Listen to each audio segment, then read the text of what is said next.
their buildings. I think we should be accountable for our own buildings. I want to put together a marketing plan. I'm getting it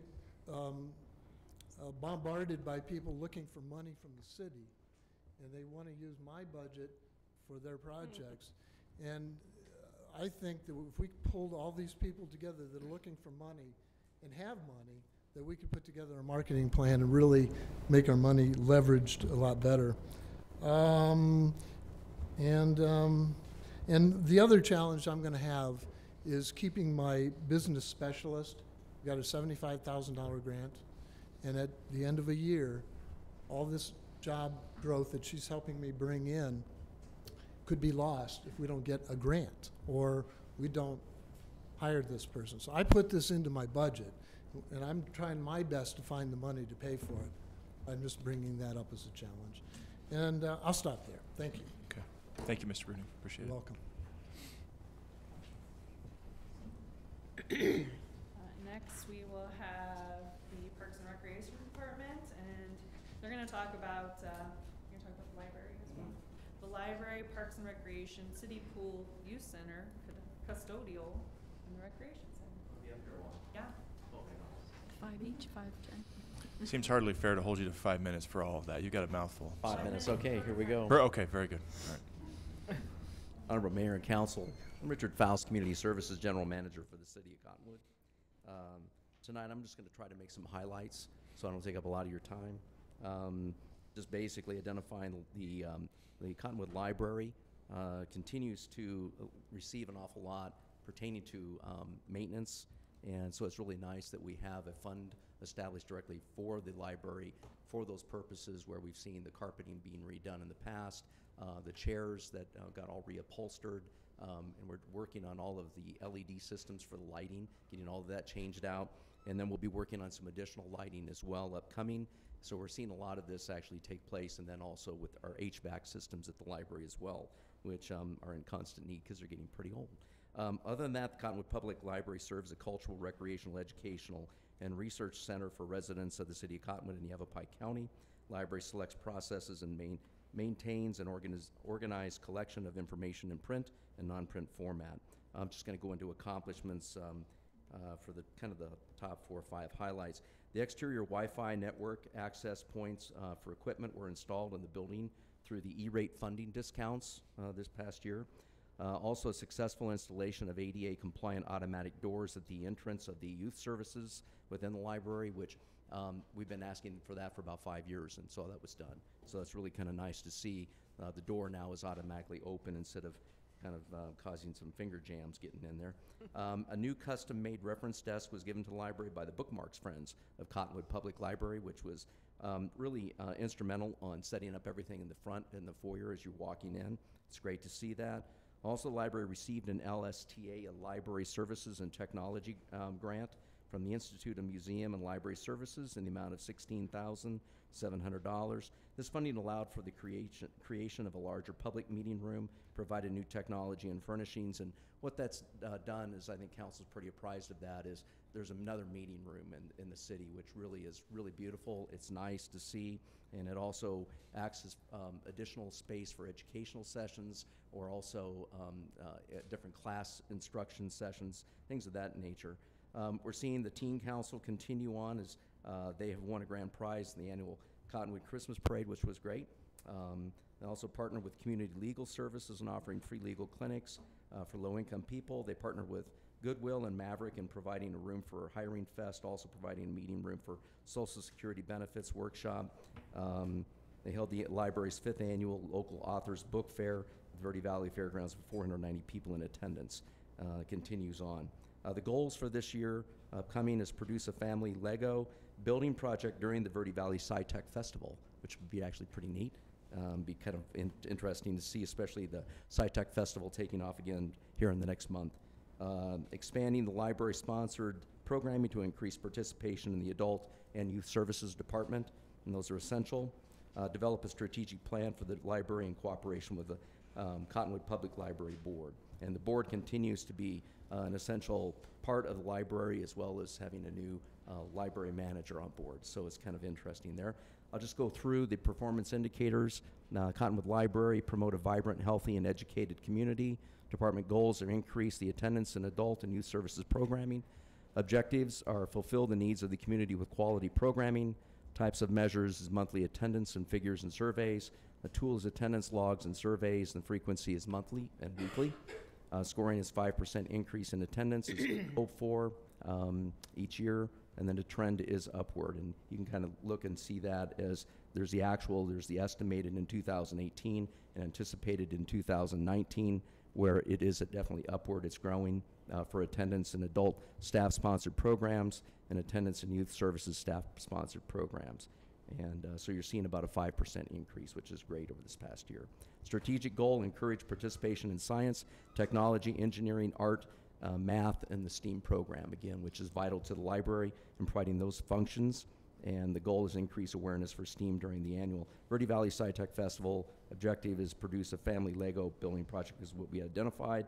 And again, the number of participating families is going from about 140 this year to about 160 next year. Are there any questions on the library? Any questions from council? There's people here to answer questions as well, so if there are any.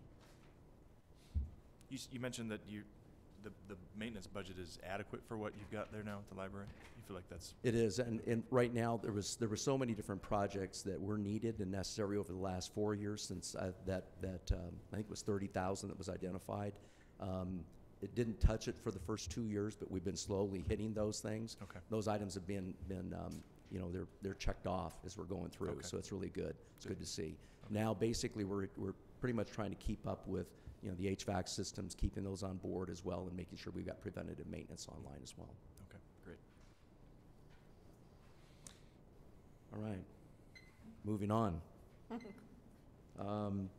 Moving on to community services, and this is Parks and Recreation Department. Again, the Parks and Recreation Department oversees city facilities and parks open space areas in conjunction with providing opportunities for active and passive recreation services. Such services facilitate avenues of involvement for a cross-section of individuals and groups and families to participate in a wide variety of activities and special community events. Accomplishments, and again, I'll try to hit the highlights here. Thunder Valley Rally Committee organized the 2017 TVR Festival, which reached a cost recovery of 94% and up from 73% from the previous year. TVR shuttle numbers increased again. Local charities collected $25,000. Cash sponsored increased by 53% from $21,000 to $33,000. So there's an upward rise there. Walking on Main enjoyed another banner year, showcasing the largest car show since the event's inception, with 104 cars, an average of 50 in past years. Let's see, the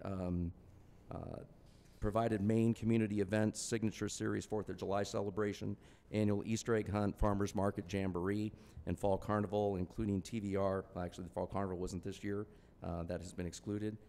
Included TVR and Walking on Main. Over approximately 27,000 Cottonwood residents, tourists, and locals participated. In FY 16-17, the Youth Basketball League counted 25 teams with 252 players, up 6% in participation from previous years. Completion of the second phase of the Verde Valley Military Service Park at Garrison Centennial Park with the installation of 5 service monuments with granite inscribed plaques honoring our veterans. Right now they're moving forward with actually getting granite seating out there as well. There was a dog monument that was also identified out there pertaining to military service animals, and so they're moving forward with the 3rd phase of the project, so they'll be seeing a lot actually taking place in the next 3 months. So that'll be a good thing too, is they'll put up a new Arizona state flag, and then the POW MIA flag will be going up as well, and that should be before I think Memorial Day. The department co-created the Cottonwood Marketing Committee with representation from Cottonwood Chamber of Commerce and Old Town Association Economic Development, assisted the Chamber of Commerce and Old Town Association with the Arizona Office of Tourism co-op marketing opportunities, including exposure at both the Cactus League and the College National Championship. There's also the Bicycle Advisory Committee, the BAC, which are doing an incredible job within the community. You've seen the small packets that have come out for the actual maps, and their pocket size. They're incredible to see that as well, which is just something else that was done this year. They're completing the design on the bike corral in Old Town developed a partnership and bike donation program with Chain Reaction Police Department to those in need of transportation. And I think recently you saw also in the paper those specifics as it pertain to the Chain Reaction and the donation of the bikes. The goals for this year: create additional revenue streams and increase partnership sponsors to defray costs of special events for the Farmers Market, Jamboree, a Fantastic Family Fourth, Walking on Main, by an additional 20%. That's our hope. Recover 100% of the cost for TVR is also our goal. Achieve 100% cost for the youth center, which are increasing as well. Increase TVR customer satisfaction for parking, logistics, and shuttle services while maintaining other guest satisfaction levels. Pardon me. Implementation of Phase 1 of 3 of the Cottonwood Riverfront Trails Recreation Master Plan. Develop a Parks and Recreation Master Plan is our hope. And then complete the update of revisions of the community-wide bicycle plan. Create a new city brand-inspired special event through a collaborative approach. And intensify outreach for the Farmers Market Jamboree to the local Verde Valley community. Next page, real quick, is performance indicators. Serve the citizens through value-driven programming and facilities focusing on serving our guests, maintain increased customer satisfaction levels to sustain growth and attendance at TVR, improve parking and shuttle logistics, and also with the tools of NAU, Northern Arizona University description of the data reports that we've had in the past. Continue those, which is on an annual basis, and hopefully that right now it's up, and we'll continue to see our friendliness, our musical performances, the shuttle service, the poker run, beverage services, and organizational layout continue to be up as it pertains to those scores. Also, a strategic goal is promote recreational opportunities, increase service use of rates of parks, trails, athletic fields, and facilities, increase number of annual visits to the parks and trails and athletic facilities. The type of measures would be survey analysis, and continued with that as we look at parks and the total number of visits annually, and service populations, survey population, and the athletic fields and trails. And with that, are there any questions that pertains to community services for Parks and Recreation? Questions from council? Not this time. I had a question on, you said something about a new city brand. I think I misunderstood, but you said something about a city brand. Can you go through your notes and elaborate on The that? city grant, Event. excuse me? City brand event. Oh, the city brand event. Trying to think here. That's the replacement, kind of looking at a replacement for Tilted Earth. Oh, right. Something that's more conducive wine to our event. brand. Okay, Right. something that aligns with our brand. Right. Okay. So that's the brand event. Okay. Right. Any other questions? Any other questions? No? Okay. Okay, moving on, custodial services. Okay, we'll hit this one. The custodial services is a division of the Community Services Department. It handles the cleaning and sanitizing of city-owned buildings totaling approximately 157,560 square feet. And the division does not deal with groundskeeping. We've been asked that multiple times in the past. 2018 accomplishments, we definitely we went back out and we awarded Melton and Sons LLC as they are our new contractor for the custodial operations, and actually avoided a cost increase of about $100,000 over a 3-year period. So that saved that amount of money, which was great because they're a local company and they service here, and the response time is really negated compared to other community or other contractors that are located in other communities. So it's really kind of nice to see someone here locally and they can respond within a 15 to 20 minute period. Also, they provided startup services at the reclamation plant facility, and also the new public restrooms at Garrison Centennial Park and the Cottonwood Kids Park this past year. Contracting of custodial services continues to provide for a clean and sanitary work environment for city staff and the visiting public. The goals for this coming year: maintain quality full custodial service operations while seeking ways that will increase efficiency of services, minimize overall operations costs. Also ensure quality assurance through monthly service reviews by all departments that rate the level of the performance of the custodial operation and the company, and working with contractor and meeting service requests and needs as per departmental priorities. And they do that through evaluation scoring on a monthly basis in case anybody was interested in that. and it's a point spread of between 1 and 10, 10 being the highest that they can actually achieve in a 1-month period of time. Our hope is we continue to receive about a 7.5 out of 10, which basically gives us a pretty good idea that they're cleaning the facility and sanitizing facilities out there. We also, for goals, are ensuring adequate resolution of complaints and our concerns by tracking contractors' response time within 1 hour of the report and the complaint remedy, and we're getting that within 20 to 30 minutes. Also provide crossover communications between city staff, contractor personnel through communication logs, and monthly inspection reports and departmental evaluations, as well as daily exchanges with contractor where necessary. It's usually by phone. Performance indicators, strategic goals, providing quality and sustainability of delivery of custodial services. Department goal is to maintain a clean and sanitary work and recreational environment, and then the objective is conduct monthly departmental service reviews. And again, the measures are overall on an average basis to increase those measures, like I was saying, from 7.5 hopefully to about a 7.8 this year, going up maybe about a percentage point. Also, we're seeing wanting to see a strategic goal providing quality in and sustainability of delivery of custodial services, which actually is another area that we can actually oversee and watch the custodial operations. Gives us an opportunity to ensure adequate resolution of complaints and our concerns in our various facilities and departments, and those liaison personnel that we have at city facilities that monitors response time to and remedy of reporting complaints and our concerns. And again, that's usually done. Right now, we haven't had any reported complaints or concerns in that context, so we'll continue to hopefully see that. Are there any questions on custodial operations? Questions? Okay. Oh, I feel like I'm just reeling right through this. Okay. If I can keep my voice, I'll be good. All right, the next one, this is Community Recreation Center, and this is general information. The Community Rec Center is a 52,500 square foot facility under the administration and direction of the Parks and Recreation Department. The center became operational May 2010 and now has 11 full-time and approximately 40 part-time employees. The Community Recreation Center provides office facilities for the entire Parks and Recreation Department, programming operations including the following: special events, special programming, therapeutic recreation activities and services, sports programs and leagues, indoor aquatics programming, rock climbing opportunities, banquet hall facilities, babysitting facilities, gymnasium facilities, which house an awful lot of our individuals here tonight that do pickleball, large-scale fitness health facilities, and teen game room interactive programs.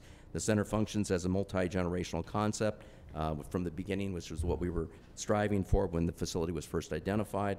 And the concept is bringing families, youth, and active senior adults together for shared opportunities for quality of life. And we're seeing an awful lot of that happening today. We're seeing a huge amount of seniors actually taking advantage of the recreation center and the services it offers. 2018 accomplishments, again, I'll go through highlights. This year's annual Looking Good Cottonwood program had over 260 participants. Program survey conducted among them, which 44 people participated, indicated that 50% was able to achieve their personal health goal, which is incredible through the program. United Healthcare's exercise program for active seniors called Silver Sneakers was successfully offered for the 6th consecutive year. 65% of the 4,319 active Rec Center members are seniors, and 53% of them are either Silver Sneakers or Silver and Fit program recipients. And again, hopefully we'll be seeing the Optum program for United Healthcare coming through fairly quickly. So that's something we're still working on. So that will also help in that context. Record number of 255 participants completed in the youth basketball program in fiscal year 16-17.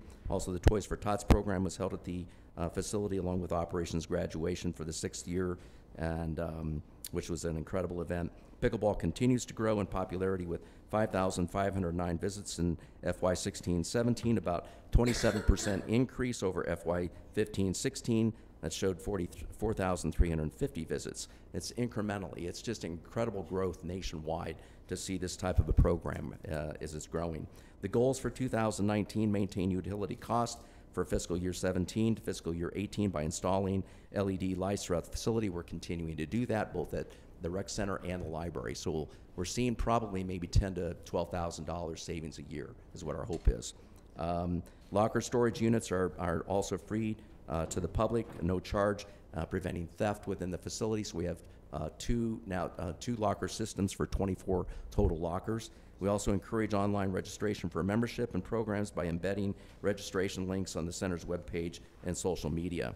The performance indicators for the Community Rec Center are create a culture of health and wellness for the citizens of the Verde Valley is our strategic goal.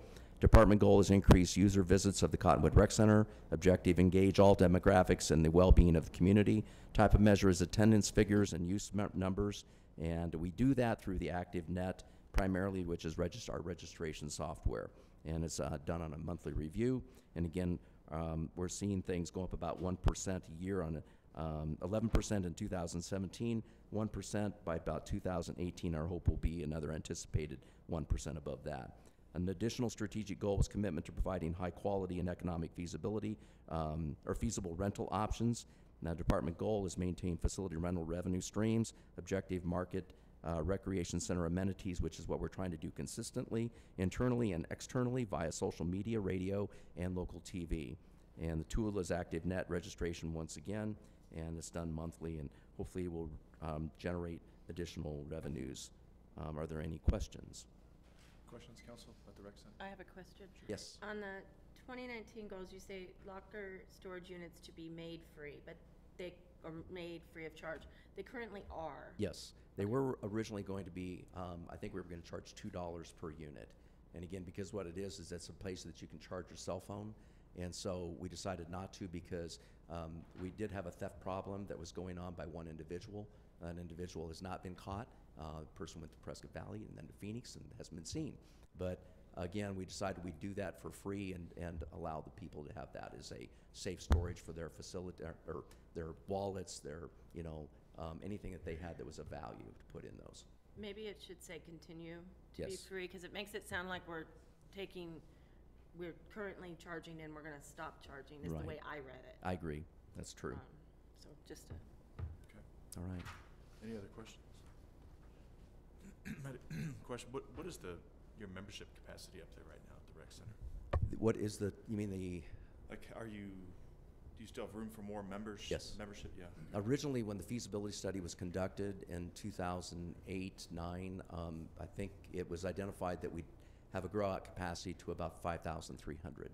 So we're about 1,000 shy of that, but it's still growing. Okay. So there's still room for it to grow. But again, right now, if there's certain time periods that you go into the rec center, it's massed out. Right. It really is. Yeah. Okay. Any And other then questions? Facility rentals, how's that going?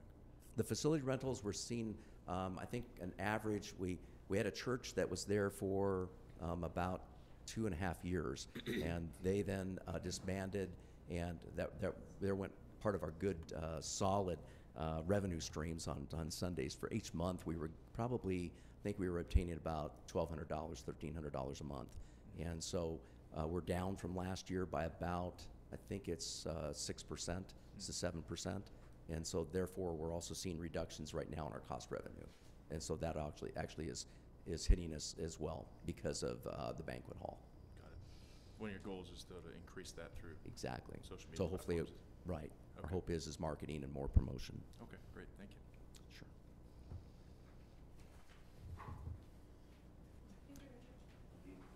So that is the end of the departmental presentations.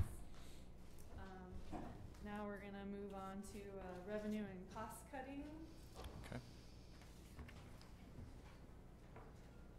And if I could just quickly mention, there's some folks that have turned in yellow slips here to speak during one of the items on the agenda.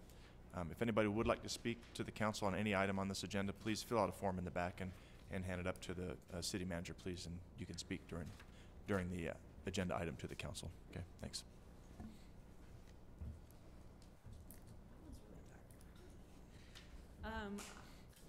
So I came to you and presented the revenue presentation, and we talked a little bit about cost cutting. That we would come back with some good numbers for you. And this slide was sort of in the revenue presentation, and it talks about the increase, the total taxable sales and tax collections in 2017. But I also wanted to show you what the surrounding areas are currently charging for sales tax and whether or not they have a property tax, which you can see that The majority are moving up to the 10%, and most of them do have a property tax of some sort, either that funds their fire district or just a general property tax. Is that figured into the equation there, the numbers that you've told? Their property tax is not figured into the equation. That is Okay. their sales tax figure. That's sales tax alone then? Yep. Okay, got it. So, I have a question. Sedona, you have listed at 9.85 and 10.4, but they just went They from, just, yeah, they have 3.5, they just increased to 3.5% for theirs. It was 3 before, they went to 3.5. okay. And they have, And two there's two different different counties. there's Coconino that has a higher level of sales tax than Yavapai County. Okay, I see the county, okay.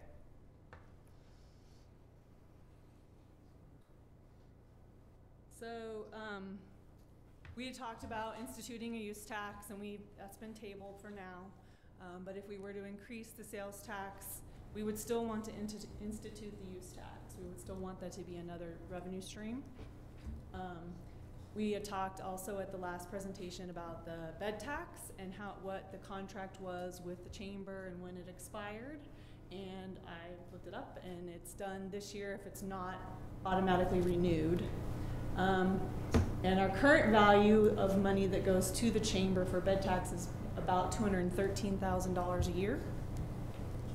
And I would propose that if we increase the sales tax and the bed tax, that we keep the difference, that we don't give them the increased amount, we continue to give them what we've been giving them, the 3%.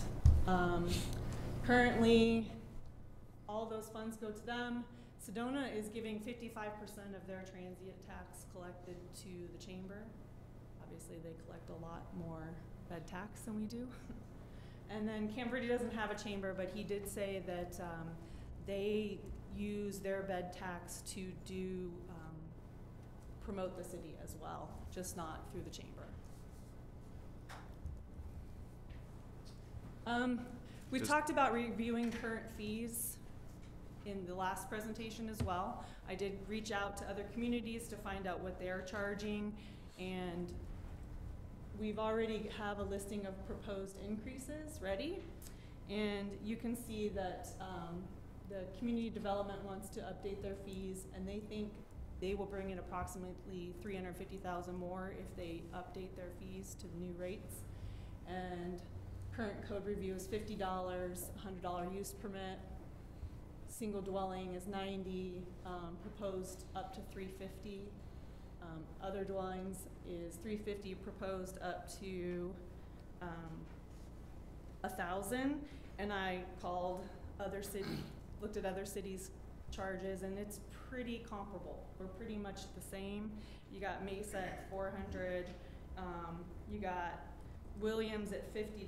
You got Payson at $50 for a code review. For the single-family dwelling, Payson's at $250. Prescott's at $975. So it just kind of depends on, what you feel is necessary. I would say that it would be a good plan to take those fees and update them to be more comparable to our neighboring cities. We also have right-of-way permits. Currently they're $40, and we're proposing to increase them to $60. Sedona's at $60. Camp Verde's at $50. I didn't get a cost for our current grading permit, but Sedona is at $10 a cubic yard, and then from 0 to 50 cubic yards, and then it goes up incrementally from there. They have a plan review fee. Camp Verde's at $225. And we would look at increasing airport rents and leases as well, and parking. They currently pay for parking. So now I see that Sedona's right-of-way permit is for 60 days. I think our right-of-way permit is per use. Isn't that correct? Is Morgan here? It's more than Who isn't here tonight? I think everybody's here. Mr. Mayor, that's correct, but it expires in 45 days, and the new fee would have a fee included for an extension. Okay, got it. Thank you. It's always nice to have backup. I looked at the rec center fees. We are pretty comparable to the other rec centers, although our city size is a lot smaller. There is not another city our size that has a recreation center. Can you explain that chart to me? I was looking at it earlier. I couldn't. So The black and the red, what is that? The black is outside the city limits, Okay, and the red is inside the city limits. got it. Okay. And a lot of the other centers also charge a differential rate for outside and inside for city residents.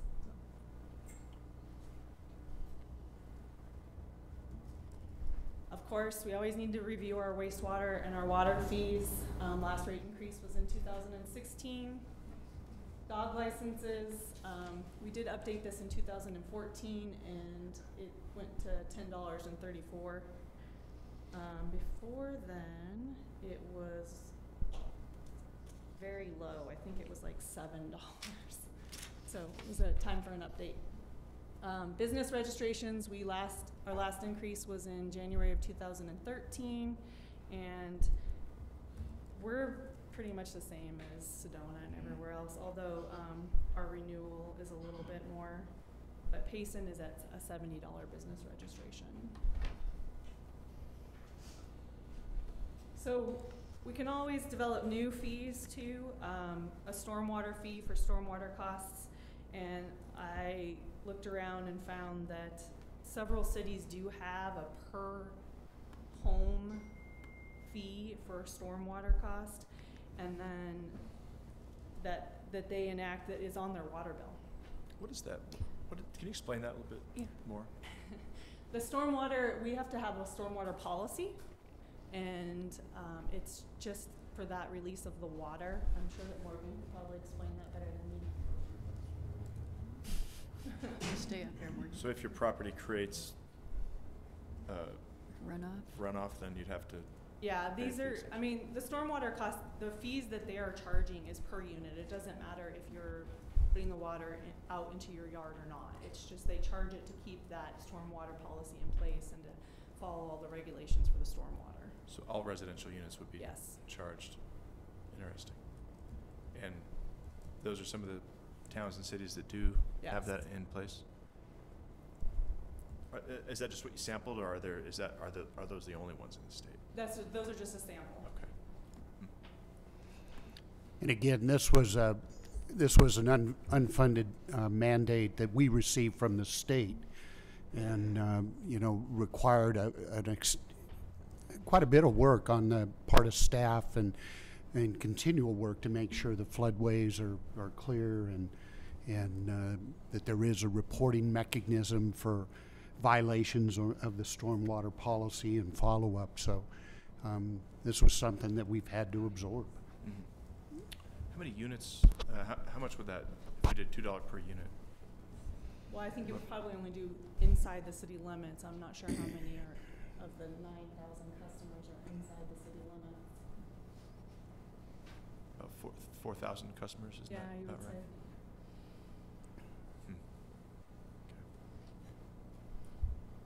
So another fee you could enact was fees for developers to meet with staff, and we've talked about this a few times with when new developments come in and they might come and bring us plans and then nothing comes of it, but we spend a lot of staff time going over plans, going over that development, and it would be good to recoup some of the cost of that time that we put into it.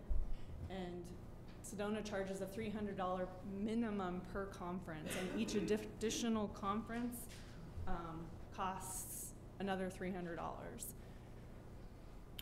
Now, we do try to recoup costs through our development agreements, isn't that Yes. correct? Okay. It's generally for vendor services, though. It's not for staff time. Got it. And if the project doesn't grow Doesn't legs happen, and we walk, don't then do it has to hit. Yeah, okay. So also you could develop an administrative plan review. Camp Verde does a $500 per conference for plan review. This is- Development, sorry. Sorry, no, you go ahead. development standards review, and then also develop impact fees. So Camp Verde has a $500 plus a $100 fire marshal fee for their development standards review. And this Per is conference. just for development, so this wouldn't apply, that the residential fees were what you presented earlier, right? Right. For code review. This would be just the development of the project. So what's the cutoff then between what would be, is it just single-family residential is charged one thing, and then anything beyond that would be Yeah. charged this? Okay. So capacity fees, we are actually in the process of working on a capacity fee for the water and wastewater, just a plan. I mean, we'd have to obviously have it approved. But other cities with capacity fees are Flagstaff. There's a couple other ones. We don't have to say. And that's worked out for those communities and the capacity fees? Yes, And that's in lieu of an impact fee, yes. correct?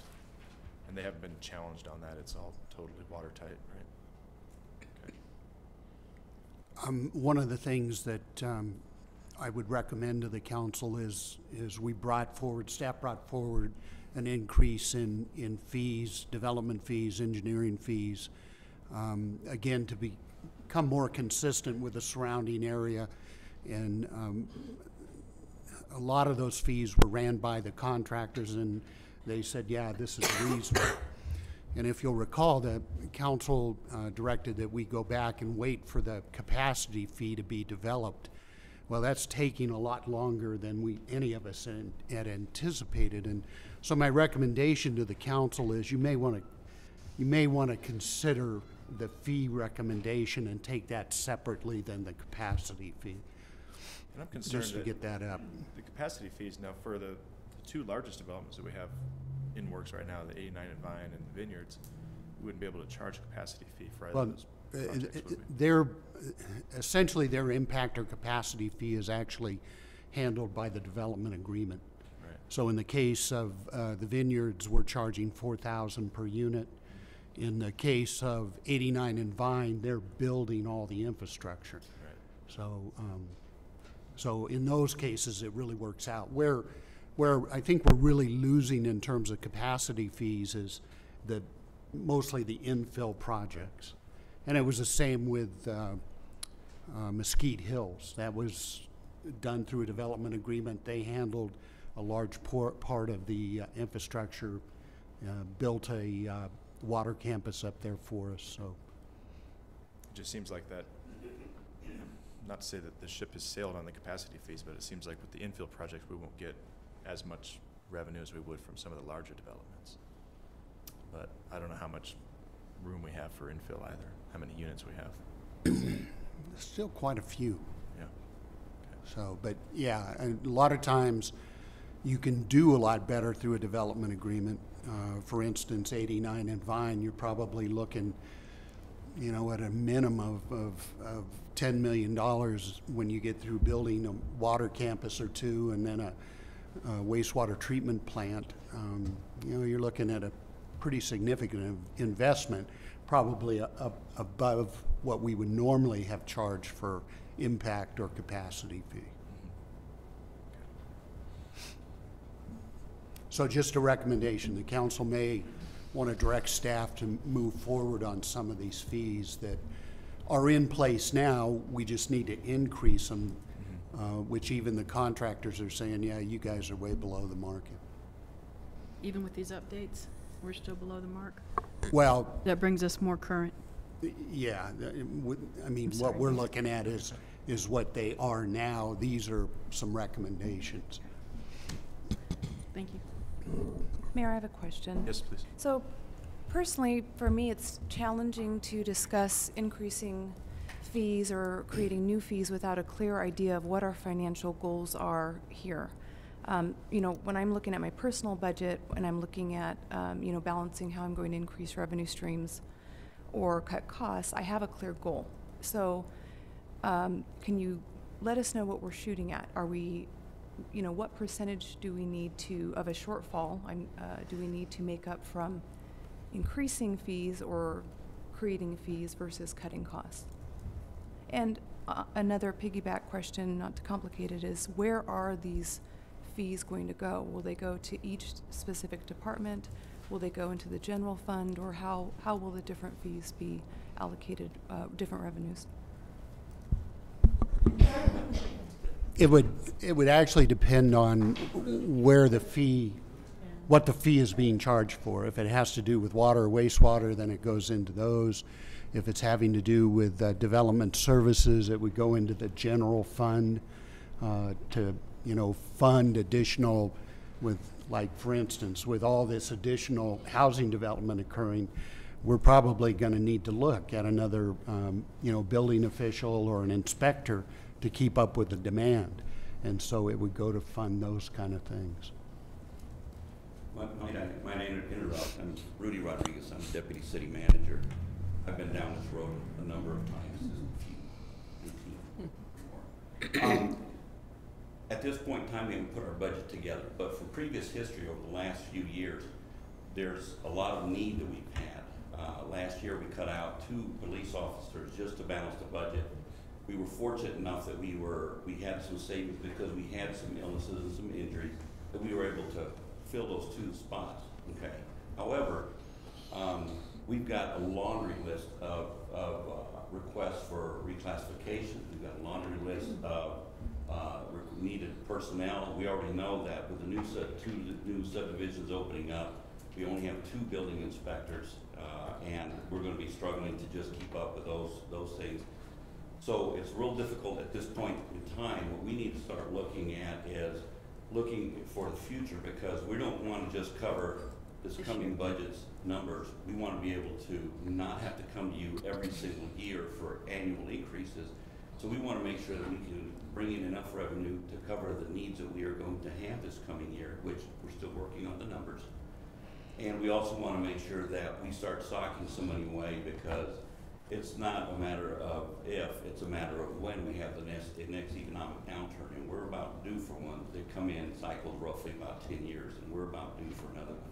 So we want to kind of start moving forward with these things. What we want from you today is, and Kirsten will go over this, is we want to get you to give us an idea of which of these fees we want to go move forward with, so we can start solidifying the numbers.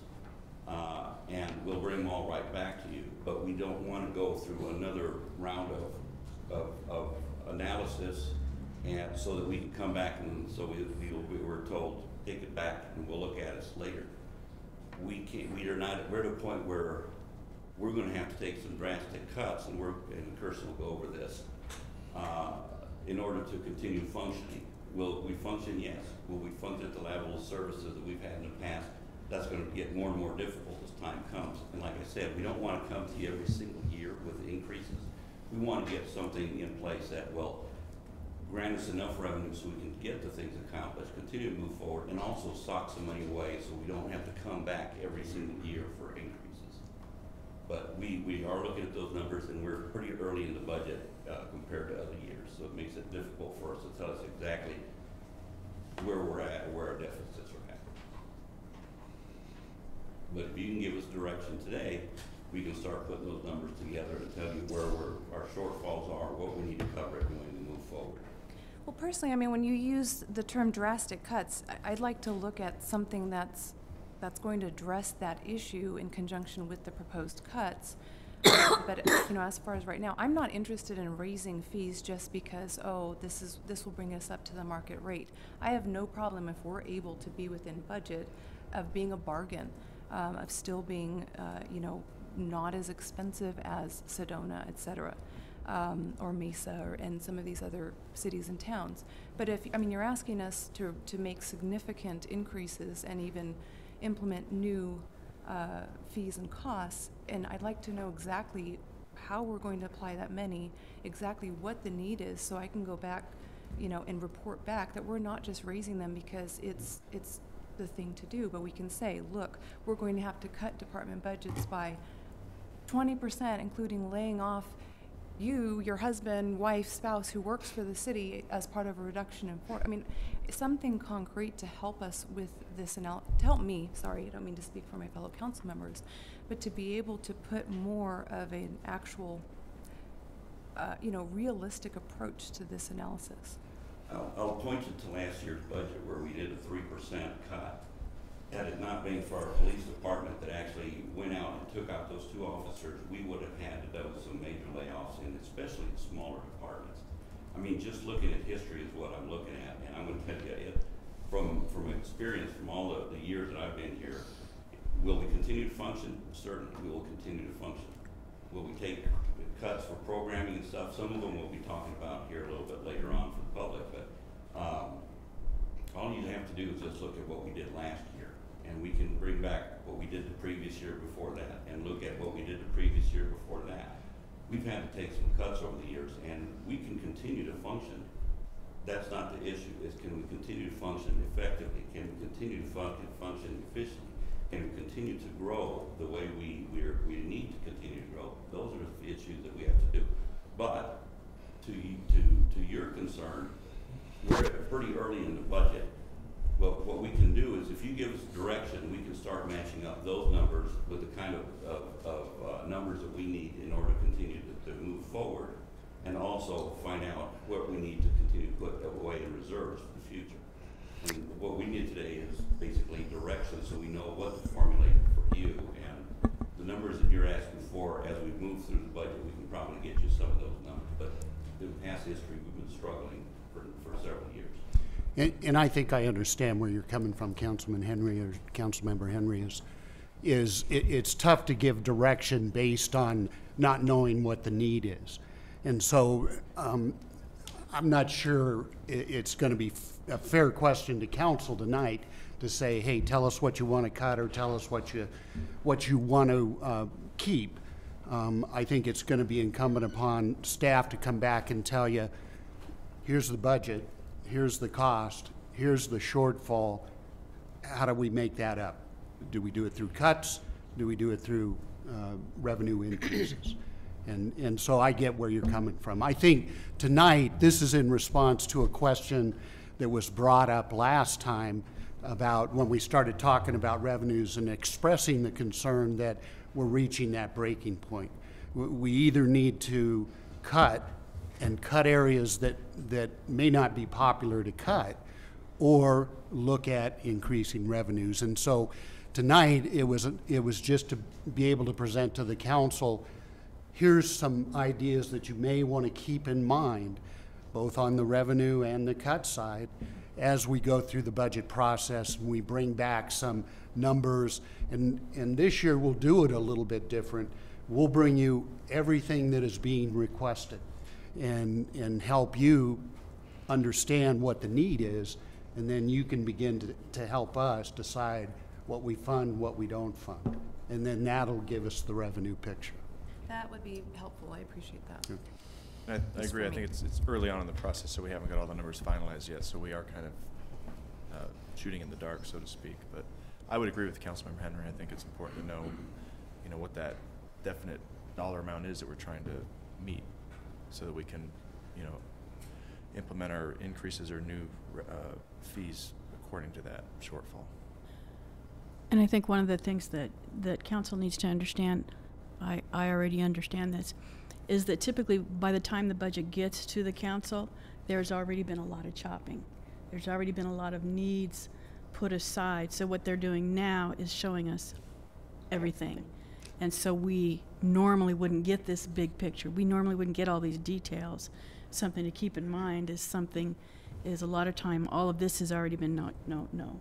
By the time it gets to us, just to kind of keep that in your mind, because we don't usually get to see this. And that's exactly the case. I mean, traditionally what we've done and what Rudy and Kirsten are trying to do is bring you a balanced budget. And this year, I can tell you, we're not going to bring you a balanced budget, because the mayor's expressed more interest in getting involved in budget decisions, and so I think that'll be a great opportunity for the budget, for the council to really understand and see what the need is, and help make those decisions about what do we have to fund, what can we delay, and do we need revenues or do we not?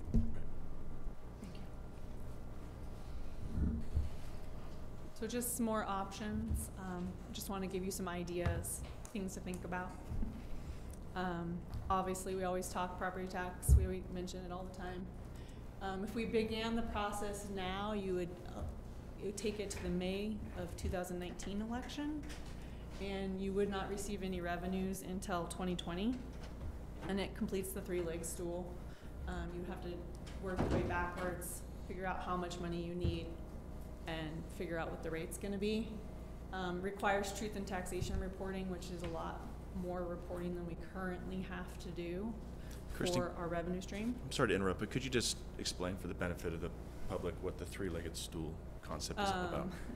Sales tax, state shared, and property tax. So currently, just so everyone knows, we currently don't have property tax in City of Cottonwood. We rely 100% on sales tax, which puts us in a vulnerable position if the economy tanks, which it historically does. You know, and I would add to that also, Mayor, for the benefit of the public, is that we also only get state shared revenues for those people who live in the city limits. All those people who we provide service to outside the city, we don't get those state shared revenues. They go to the county. And that's a larger population than Cottonwood proper. Yep. And that's why if you live outside the city, you pay a higher fee for the recreation center or recreation programs. So we've already mentioned before maybe doing a fire district, but an alternative would be to keep the fire district and just do a property tax for the fire department based on their annual budget. And last year's annual budget was $3,235,910 without capital. It maintains local control, and any excess received we could put aside for capital for the fire department. And if you could make restrictions and decide on what level of needs to be reserved, and you could add or change that if it's made at the council level. Okay. And we're always open to suggestions on revenue generation. Anybody has any grand ideas? Possible cost-cutting opportunities. This is the not-so-nice part. Reduce building and parks maintenance services and close the softball facility. Pro, it eliminates all the maintenance costs for that facility, and then Camp Verde is getting ready to build a softball, or has been approved to add a softball sports complex, so they could go over to Camp Verde. Con is softball tournaments bring people here. We have a lot of softball tournaments at our local softball facility. It's pretty well used. You're going to hear about the annual cleanup, the free annual cleanup, a little bit later in your work session. Last year we budgeted $9,000 for that. We could eliminate that. Now, what would eliminating softball? You wouldn't have to maintain the facility. You wouldn't have to have the parks and maintenance guys out there. There's watering the grass. There's Is there a dollar figure, rough figure associated with that cut? Really hard to estimate that dollar figure because it's kind of built into their budget. And the water, I mean, we're going to be saving on the water with the reclamation site. So Anyway, yeah. yeah, anyway. There's power too. I mean, there's a lot of, that facility takes a lot of power to run all those lights. And I mean, is that less than 50 grand a year, more than? I would say it's probably 50 grand a year. Okay. Or thereabout. Yeah. So you could eliminate city-sponsored events, and this is never a popular thing. 4th of July, our net investment is about $29,000. It doesn't really bring any revenues in besides donations. We do get most of the hot dogs and hamburgers are donated, and the water and everything for the event, but the fireworks cost quite a bit. TVR, the net investment this last year was $10,000. Thunder Valley Rally, if anybody's wondering what TVR stands for.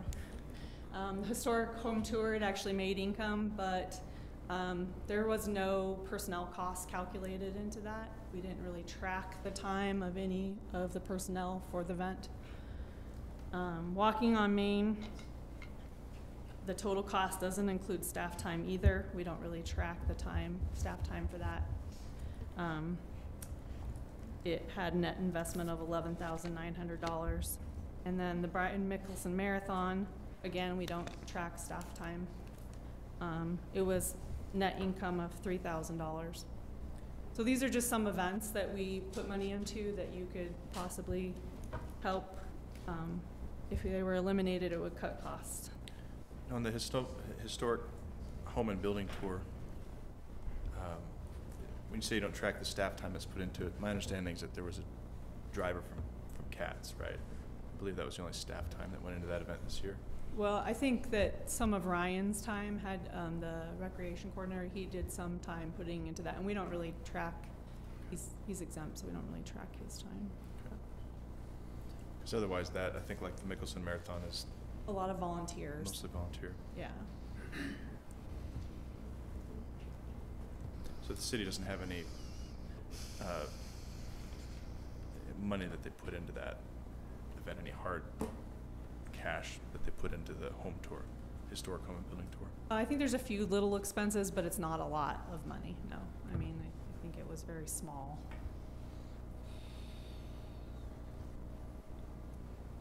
I think we spent I didn't write down the total cost, I'm sorry. It's okay. And I don't want to give you a not wrong number. No, it's fine. It's an event that makes money, Yeah. is my point, and it'd be a shame not to have that. So I mentioned privatizing the rec center at the last meeting, which is why everyone's here. The expenses last year were almost $1.5 million, and they brought in $810,000. So your net costs are about $650,000. And it also has an annual debt service of $1.38 million. So that would save some money. But again, you're limiting something that also brings people to Cottonwood. We also mentioned that, you know, if we found somebody with a suitcase full of cash to purchase the water companies. On the rec center, yeah, still looking. The partnership opportunities, what's happening on that front with NAH or the hospital?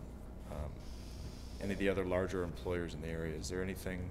We actually, with NAH, it was difficult. If you could, Mr. Faust, speak into the mic, thank you. This past year with NAH, it was difficult because we had to go through a grant process. We never had to do that before. And that was just on Looking Good Cottonwood program. We didn't think we were going to get 10,000. NAH came through and at the last minute, and we do have 10,000 now. Whether that will be reciprocal in the years to come, we don't know. Again, it's just kind of last minute. We have to apply for it. But other than that, there's nobody else that would be willing probably to come forward and actually help or assist in any part of our annual operations cost. So that's the only thing I can think of at this point in time. We try to do the best we can with a lot of our programs and everything else we do. We also offer a lot as pertains to free programming for those individuals who utilize the facility, such as a lot of our aerobics programs or Zumba programs, things of that nature, in order to try to bring more people in, which actually spends more money into the recreation center.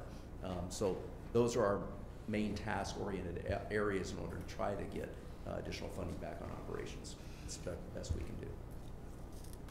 And what was the last time, just refresh my memory, that we did increase the membership fees? 2015. 2015, Right. okay. And is that even a viable option to try to make any kind of a dent in that at all? A slight increase, does it? There really wasn't that much of an increase. I think, if I remember right, it did bring us from about 54% to about 59%. Cost recovery. On cost recovery. I mean, you'd actually have to then increase it substantially. Probably you're looking at some of the costs that, like over Prescott, for their, I think for their clubs over in Prescott are like $1,000 to $1,200 for a family membership, where we charge like $500. So it's nearly double. But again, you guys, our socioeconomic conditions are such that we wouldn't be able to handle that. We would just force people not to even come. Right.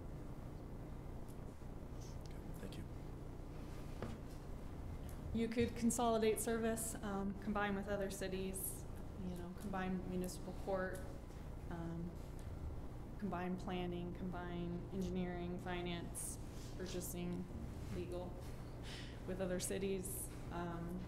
You could go out and do contractual services instead of in-house services. It may not save you money. It may cost you more to be on a contractual basis with other organizations. I wonder, on the contractual services, I think in terms of plan review, we're already doing some contractual plan review, That's correct? And what about inspection? Inspection services, could we contract some of that out in order to, I think that kind of comes in waves, right? You know, we use it now, Mayor, because we don't have a building official. So if it's something that our inspector can't handle, we'll bring them in and use them as needed, or when, because Rudy mentioned we have 2 inspectors, we only have 1 inspector. We have one that kind of works part-time at it. But to bring them up, to find somebody to do that on a contractual basis, we have to hire them out of Phoenix.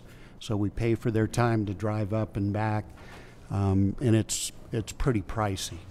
And so doing those kind of services outside has really proven more expensive than being able to do them inside.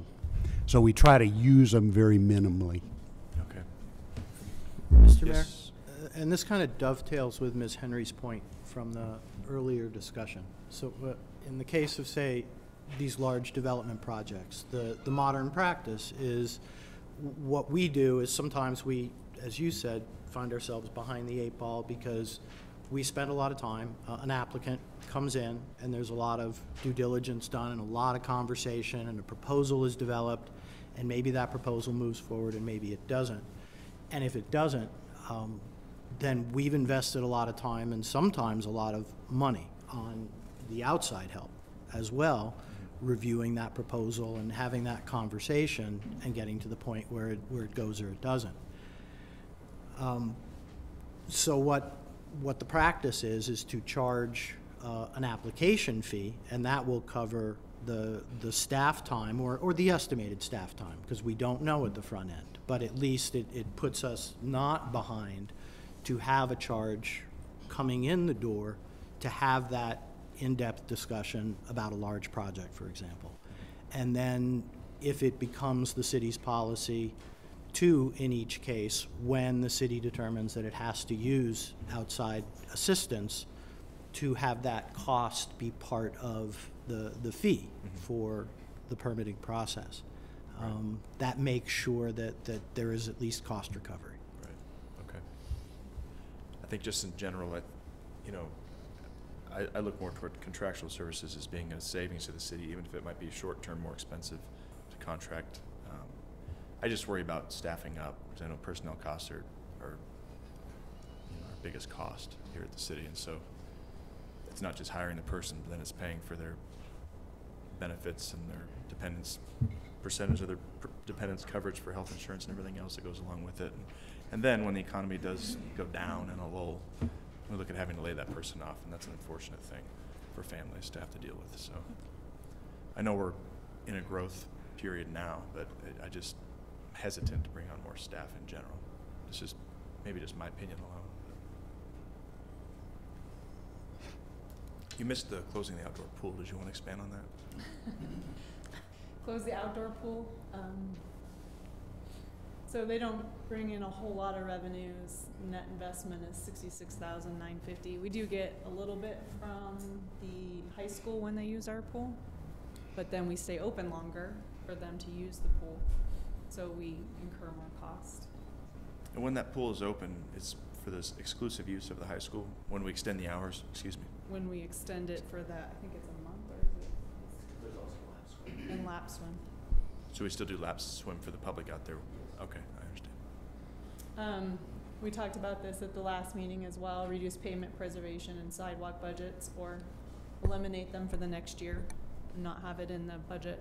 That was increased from $600,000 to $750,000 for the pavement preservation, and sidewalks were increased from $80,000 to $100,000 last year in the budget, which the general fund then has to help fund the streets department, so.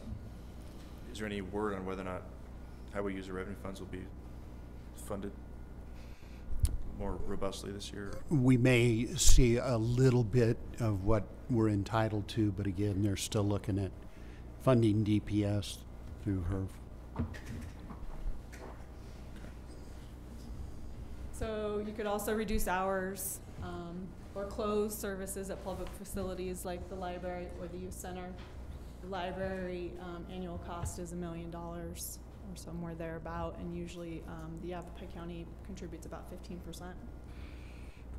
The youth center last year cost $95,000 and brought in $23,000, which that's one of their goals, is to bring in more, get their cost recovery higher.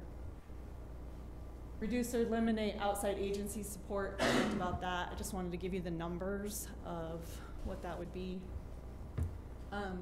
We are presenting to you tonight on an enterprise fleet management system that you develop a lease program through enterprise, and it reduces your older fleet and then therefore reduces your maintenance cost on those vehicles. So now the fun stuff. We talked to a whole bunch of different cities across Arizona to get some information on what they do for their employees. If they have a merit program, if they have a COLA, if what they cover for their health insurance, what do they have available to their employees? We kind of tried to keep it population size, but then we went, well, you got to kind of add Verde Village in there because we provide services for that as well. You kind of have to look at how many employees they have, and there really isn't another city like us that provide all the services that we do. Having a library, having transportation, having a rec center, water and wastewater. Not one of the cities that we talk to has all those things. So health insurance. Annual cost for health insurance is $2.3 million.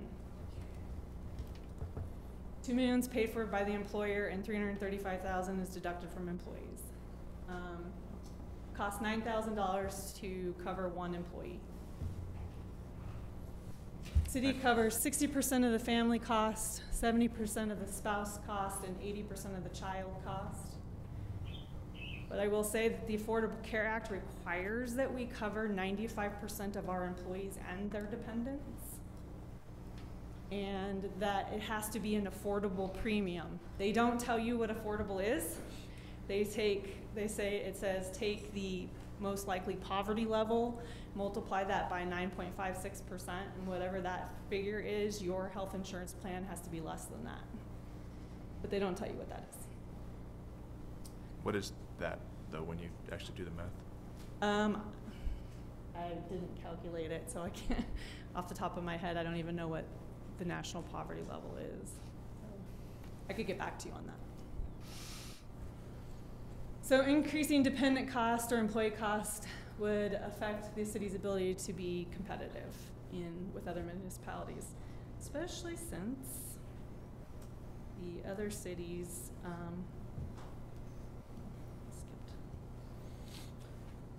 all above the cities we polled, the majority of them cover 100% of employee cost.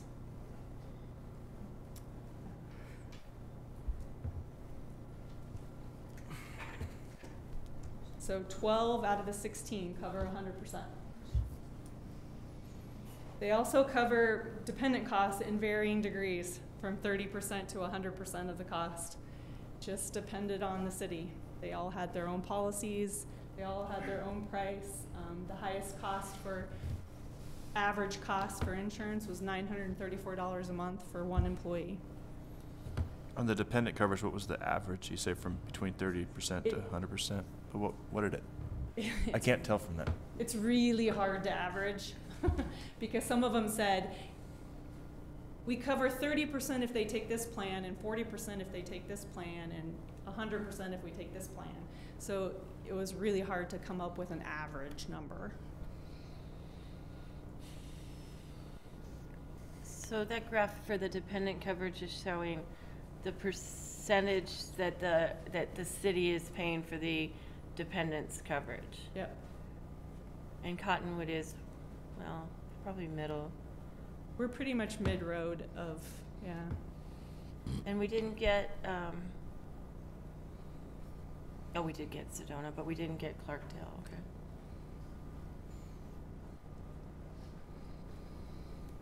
Thank you. So then we asked them if they provided if they had a merit program, if it was funded, if they had a COLA program, and if they had longevity. And 9 of the 16 cities did a merit in 2017, budgeted a merit in 2018, and in 2019 are planning on asking for a merit increase. You can see that it varies in percentage. It varies in what they offer. Some offer merit and COLA, some only offer COLA, some offer merit, COLA, and longevity. So where the number, take for example, Camp Verde,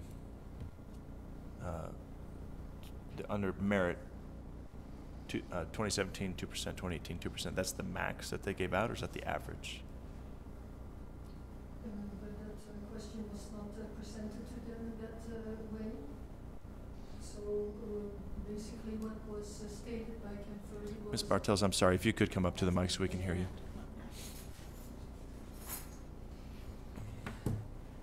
My apologies. My name is Helen Bartels. I'm the budget analyst at the city. As I mentioned before, that question was not presented to Camp Verde in that way. What was presented as a question to the different cities was what they gave last year, or in a way it's, 2006 fiscal year, 2016 and 17, as well as as fiscal year 2017 and 18 as their merit. As far as Camp Verde is concerned, yes, they did provide 3% altogether in the last 2 years, of which 2% was merit and 1% is COLA. A lot of the cities that were asked about this said no. They, after the economic downturn, they were not able to give merits, COLAs, and longevities. That was for some cities even an unknown component in any salary increase. So that's basically what it is. And for 2019, of course, it's anticipation. It's not firm that that's what they're gonna get what they ask for. Right. But it was the best guess that financial directors who are doing the budgets for their cities could give me. Okay. I guess I'm just confused by the percentages that are up there, because some gave an average, Paradise Valley 3.5%. Some gave up to 4%, so I'm just confused what if that is an average, or what, what that indicates. Well, with Camp Verde, it was all across the board, 3%. So every employee gets 2%. Right. But like in the case of Paradise Valley, I have to assume, well, what happened is that not all finance managers or directors were able to give me exact numbers. Mm-hmm. And so if indeed it was stated as an average, it was their best guess all across the board what probably would have been the merit increase for that particular fiscal year. Okay. And Cottonwood's average, again, refresh my memory on merit increase? We budget for 5%. But what's the average? 4%.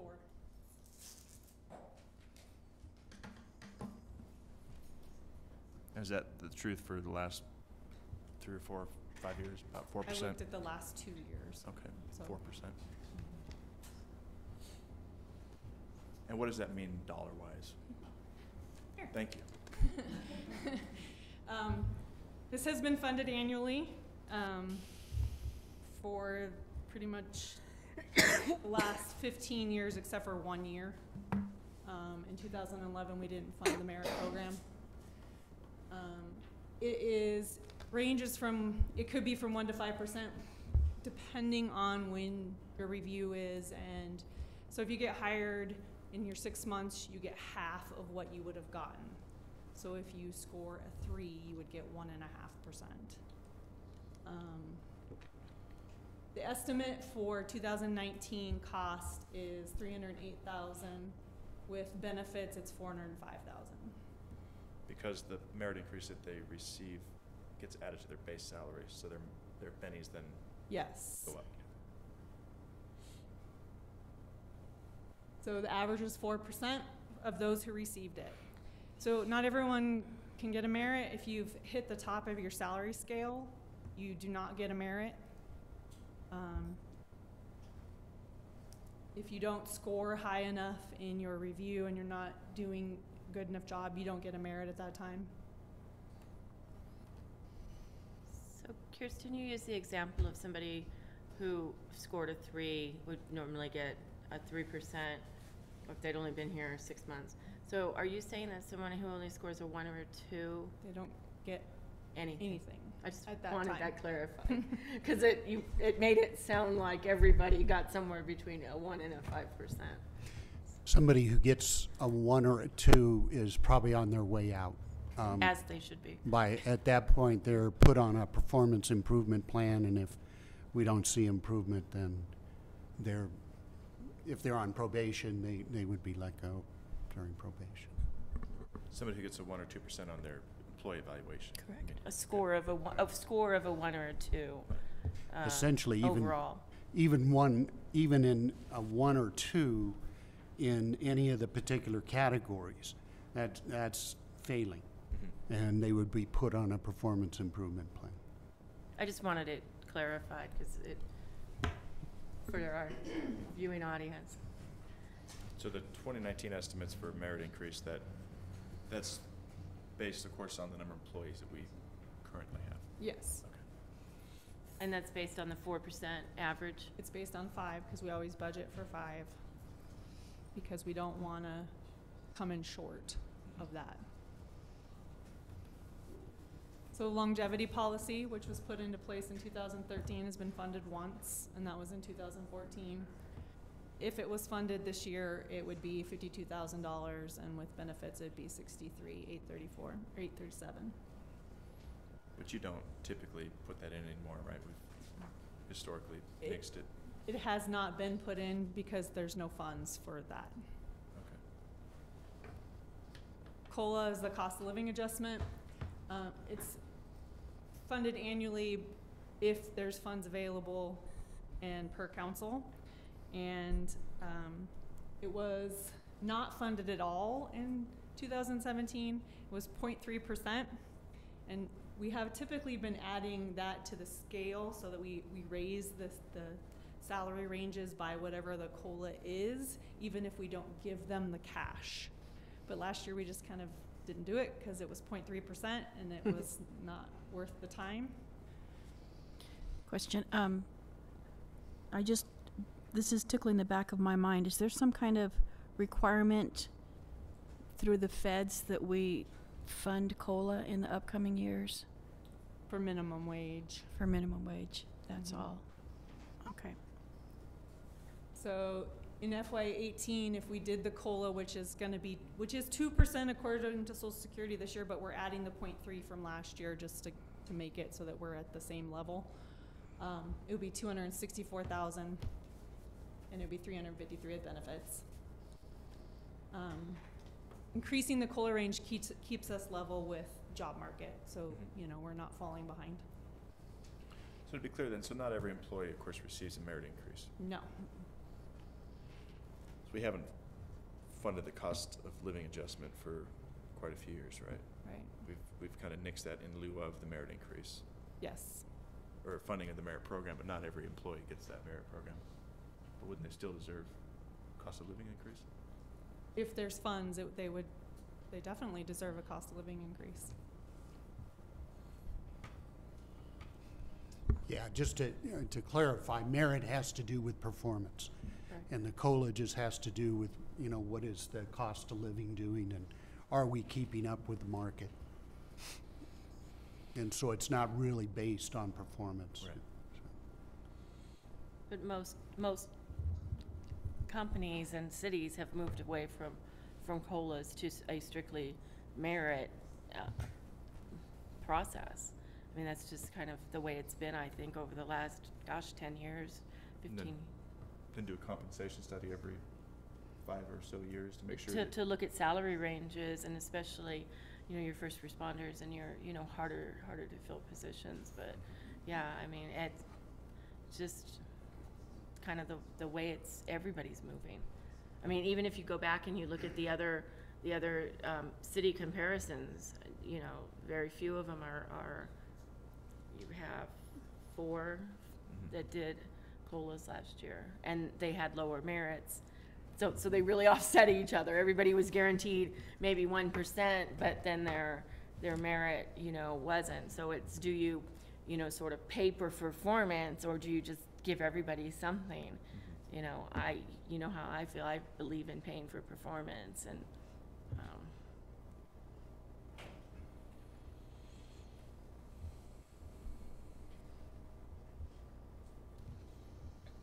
all the organizations that we talked to, if they did a compensation study, they then did raise the level of income based on, and did COLA and merit was part of their study. So you could do a reduction in force. Newest employees would be let go, but it would cause problems with essential services. We've already received our staffing requests for this year.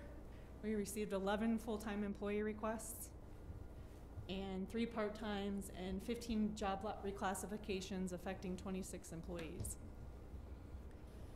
Reclassifications, a lot of them are to up their minimum, because minimum wage is butting up against our lowest paid employee, and we want to make sure that we hit that before minimum wage gets to that level, especially since they are required to contribute to Arizona State Retirement, and that's 11.8% next year of their salary. So if we're having to take 11.8% of $12, they're going to be below minimum wage. So the state mandated that we do a minimum wage increase. Started in 2017, it went from $8.05 to $10, and it goes up every year. And it will have a mandatory COLA starting in 2021 after they hit $12. just to be, I mean, on the state retirement, taking the 11%, yeah, it's coming out of their salary now, but it's for their future. Yes. I mean, it's for their retirement, and it's not, you know, Right. we're not taking money from No. people. It's It's definitely being getting invested put- in their future. But they're not getting that money right now to pay for their Right. expenses. So it's still hard when you're making $12 an hour to pay 11. I understand that, but it's also good for people to Yes, save for their retirement so they can hopefully retire. Everybody is. We don't want people to work for us forever. And that's it. That's the extent of my negative presentation. Do you have any other questions? Do we have we, I'm sorry, I should ask. No, go ahead.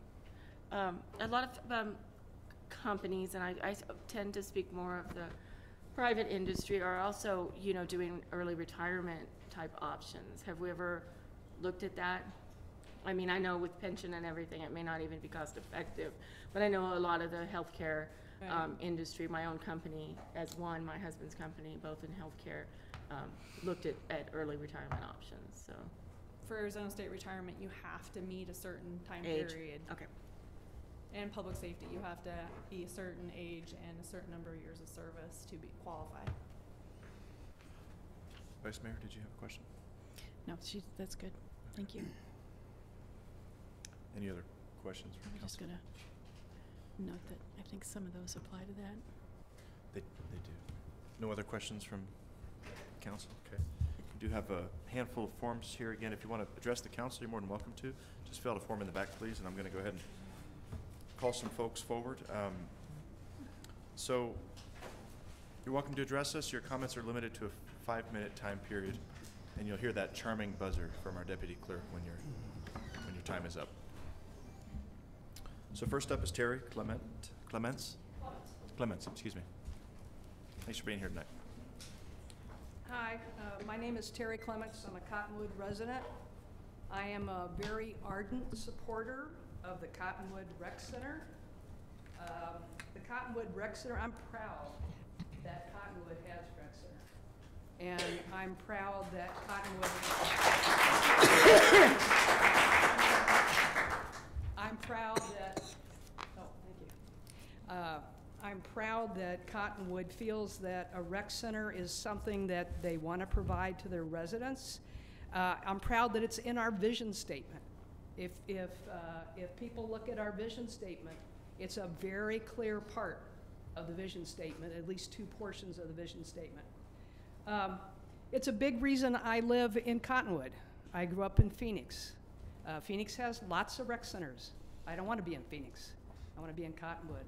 A lot of other things that I like about Cottonwood as well, but if we didn't have the rec center, I wouldn't be in Cottonwood.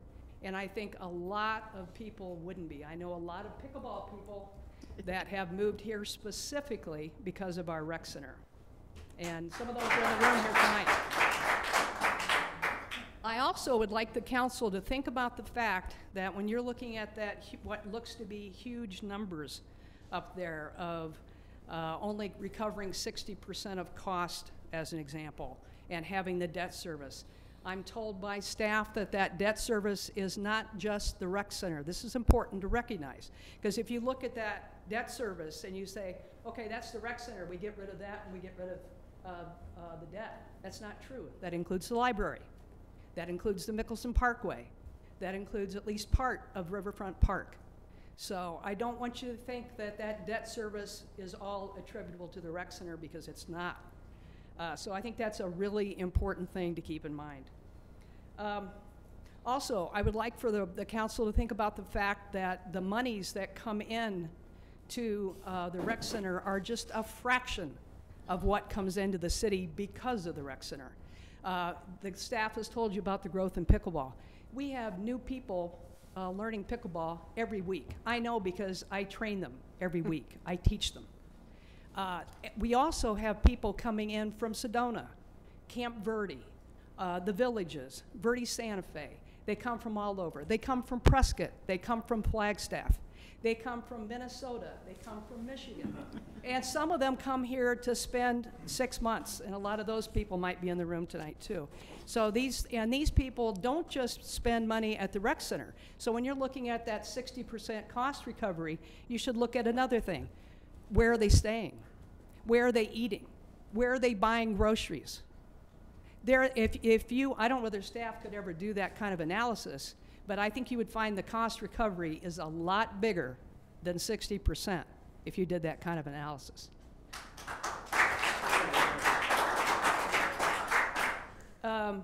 The other thing that I want to say about that is that the city sales tax, there was a presentation, and I've got the form in front of me. Somebody, I think it was you, Ms. Henry, made the comment, well, why should we just raise money to raise money, or why should we cut costs to cut costs? I am really, to tell you the truth, I am really very, very surprised to see that the town of Cottonwood can exist on primarily sales tax. It's almost all sales tax. I think that's really astounding that you can do that, particularly when we all know that the downturn in 2007, it took, 10 years? 10 years to recover from? So what have you had to do as a town with your essential cities services over that 10-year period? I mean, I think it's amazing. And so to me, when I look at this and I see that Cottonwood is 3%, right? I look at Camp Verde, 3.65%. I look at Sedona, 3.5%. I look at Clarkdale, is 3, but they have a property tax. And I go back to Camp Verde, Sedona, Clarkdale, Jerome is 3.5. So here we are providing all of these services that they don't provide. They don't have a library. They don't have a rec center. They don't do a lot of the transportation stuff that we do. And we're trying to survive on 3, and they're at 3.5 and 3.65. I don't get it. To me, it's not prudent. So you say, why should we raise it? To me, it's not prudent not to raise it. To me, it's a no-brainer to say, okay, why shouldn't, if we're providing services for everybody, why in the world would we want to collect less sales tax than everybody? I don't get it. I mean, I think that should be our first priority as a town, to get the revenues to the point at least where everybody else is. And even if we go to that 3.5%, we're still not talking property tax. And believe me, I don't want to talk property tax. I don't want a property tax.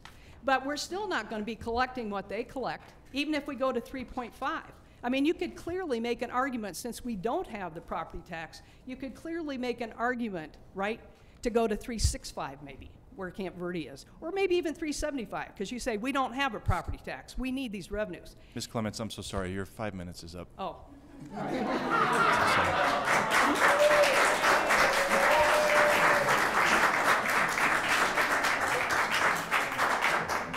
I gave you a little extra time for all the applause, okay? So, which is the first time I've ever heard applause when we mentioned increasing sales tax. Which is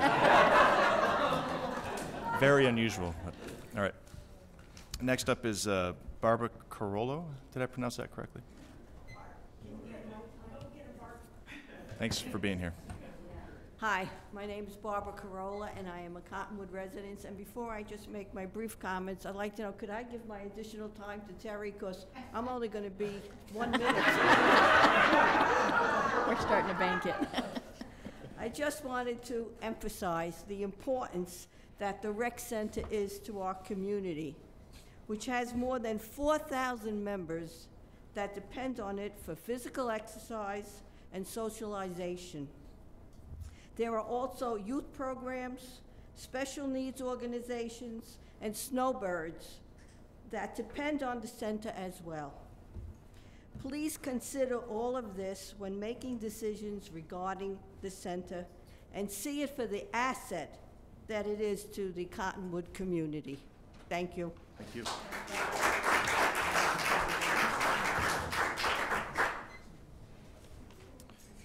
And up next. Just one more second of our time.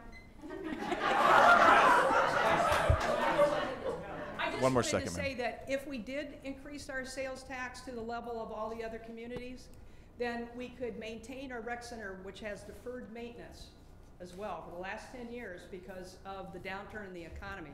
And we could also build a reserve for future downturns, which I understand we had in the old days, but when the Great Recession hit, we got rid of it. And to me, it's not prudent as a town, just like it wouldn't be prudent for me as an individual, not to have some money in reserve for that downturn. That's all I want to say. Ms. Clements, did you say you live in Cottonwood? Yeah. You do know there's an election coming up, right?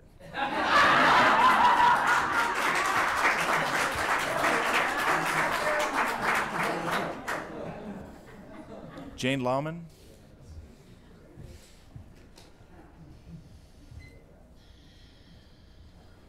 Welcome, thanks. Thank you. I'm Jane Lauman. I am an outsider in that I don't live inside the city limits, but we live real close. My husband and I taught in Flagstaff for close to 30 years. I'm also a retired nurse. And we had a lot of involvement. I mean, we're both pickleball players, and that one of the reasons we moved so close to Cottonwood was because of the rec center and because of the pickleball.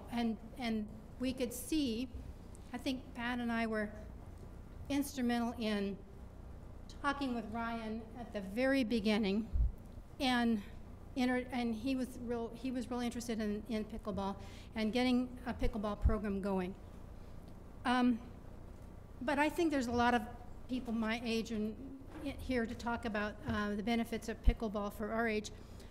Having been an educator, I look at that rec center, especially on days when school is not in session, and I see that that rec center serves across the board people in the community, from youth to people who can barely walk in the facility. I cannot think of another institution that serves that range of population in this community. Well, the library does, except for maybe the hospital. Having been a nurse, I've seen how hospitals serve a community in that same age range. Excuse me, I'm getting hoarse. We don't want our population in that hospital. We want them to stay active and healthy. I think that the things the rec center promotes is the physical health, emotional health, social health. It provides healthy activities for youth, allows them to develop a greater sense of self-confidence, develop their leadership skills, their communication skills, and their cooperation skills, and I see it with the kids all the time. I think it helps us all to build a sense of community, and it also, one of the reasons we live in near Cottonwood instead of in Sun City or Sedona is that we enjoy a comprehensive community that has a mix of cultural and ethnic, well, it's a richness in this community to us. We see that across the board, and that rec center fosters respect, cultural interaction, and respect for other cultures and other people. I'm done. Thank you. Thank you.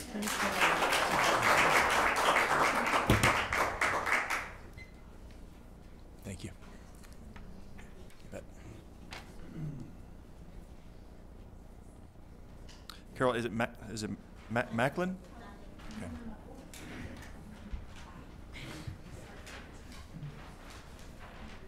Good evening, Council. Carol Meckler. I do live in Cornville. I've lived in the Verde Valley for over 30 years, and active in Cornville in planning the community. But because of a car crash last year, I wound up spending almost every day in the Red Rooster, because that was the only place that I could go and sit and exercise and whatever. When all my therapies were done, I decided to go over to the rec center. I called Ryan, or I emailed Ryan, and I started to go and I started to play pickleball, having been a tennis player for many years prior. Anyway, yes, I'm one of the addicts that's sitting here. But I was across the street just before this. There was a meeting at the Red Rooster, totally different group of people, and they gave me, my cousin Tina was in charge of it, and he gave me a minute at the beginning. He said, this is important. So I got up and I mentioned what this meeting was, and of course people had prior commitments. There were about 20 people in the meeting, and after the meeting, these people signed this. All I wrote was, don't sell the rec center, and all these people signed this immediately. They were aghast. It just, when you speak, please speak by the mic. Yeah, thank you. I don't think the general public is aware of this, and they all just gasped and said, just let us know what we can do. So rather than have more people here than chairs, I brought that with me. Thank you. Thank you.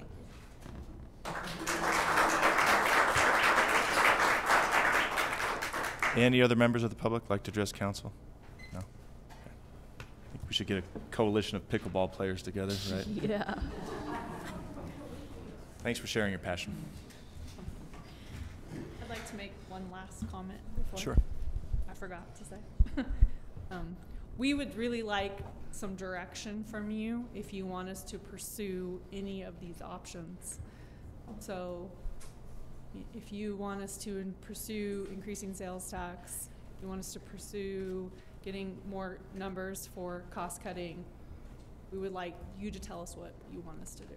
Sure. And again, if the council would like to wait until you get a full picture, we're good with that as well. Let's start here, council. Is there anything on here that is off the table for any one of you that you absolutely are opposed to? The rec center. Opposed to selling? Yes. Opposed to selling. Opposed to selling.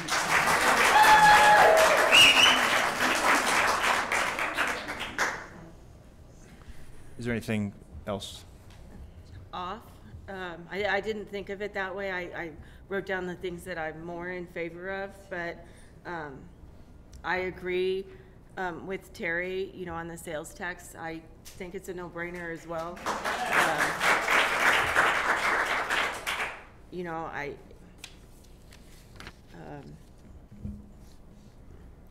I mean, I guess the reason why I approach it that way is I think that kind of everything's on the table depending on how this budget kind of lines up this year and what our future needs are. So, I mean, if there's something that's definitely off the table, and I think sounds like privatizing the rec center might just be one of those items. But I also think that's a harder analysis, and I agree with Deb. In preparation for tonight with the staff request for direction, I did the items that I would be most in favor of instead of the items that I'm against. And as soon as I said it, I thought my comment might be misconstrued. It's difficult to try to address where we're going to increase costs without having firm numbers as far as how much reserves do we need, how much of a shortfall are we trying to account for. So it's just, you know, I'm not adverse, and in fact, sales tax was my #1 pick as far as if we need to increase our revenue streams, we should be increasing that. But I don't want to do it in a vacuum without knowing how much, you know, when we come to looking at how much of an increase are we looking at, I'd like some specific numbers with what is the shortfall, what are the reserves, what are the areas that we need to address. And so, you know, tonight, I don't have that information. I can't give that direction to staff, but that would be my #1 pick. I think a lot of the other fees, without the knowledge of how much of a shortfall, what we're looking at, it's really difficult to go through and say, well, let's add the wastewater fee and let's add this, just personally. I think that, though the staff is just looking for direction, things that we want them to look more into and bring back as part of the whole budget process. For me, you know, all of the various fees and are good. Sales tax, of course, I've already said. You know, I know Rudy's going to hate me for this, but I don't think the property tax, you know, one of the big points of Cottonwood, and people say it, is that we don't have, you know, a property tax. And a property tax only hurts our homeowners. And we have a lot of people who live in this community in apartments and in other, you know, areas that are using our streets and using our services, and a property tax only affects, I shouldn't say hurts, only affects a smaller percentage of people, where sales tax is everybody, and it's everybody who's using our roads and coming in as well. And so I know Rudy is not going to be happy with me next time I show up in his office, but you know, if I had to take something off the table, I would take property tax off. But that's just me. I'm one person. When I echo that, property tax was my #1. Now, I mean, obviously, it's good to hear from the people, but for me, the rec center was not on the table personally ever.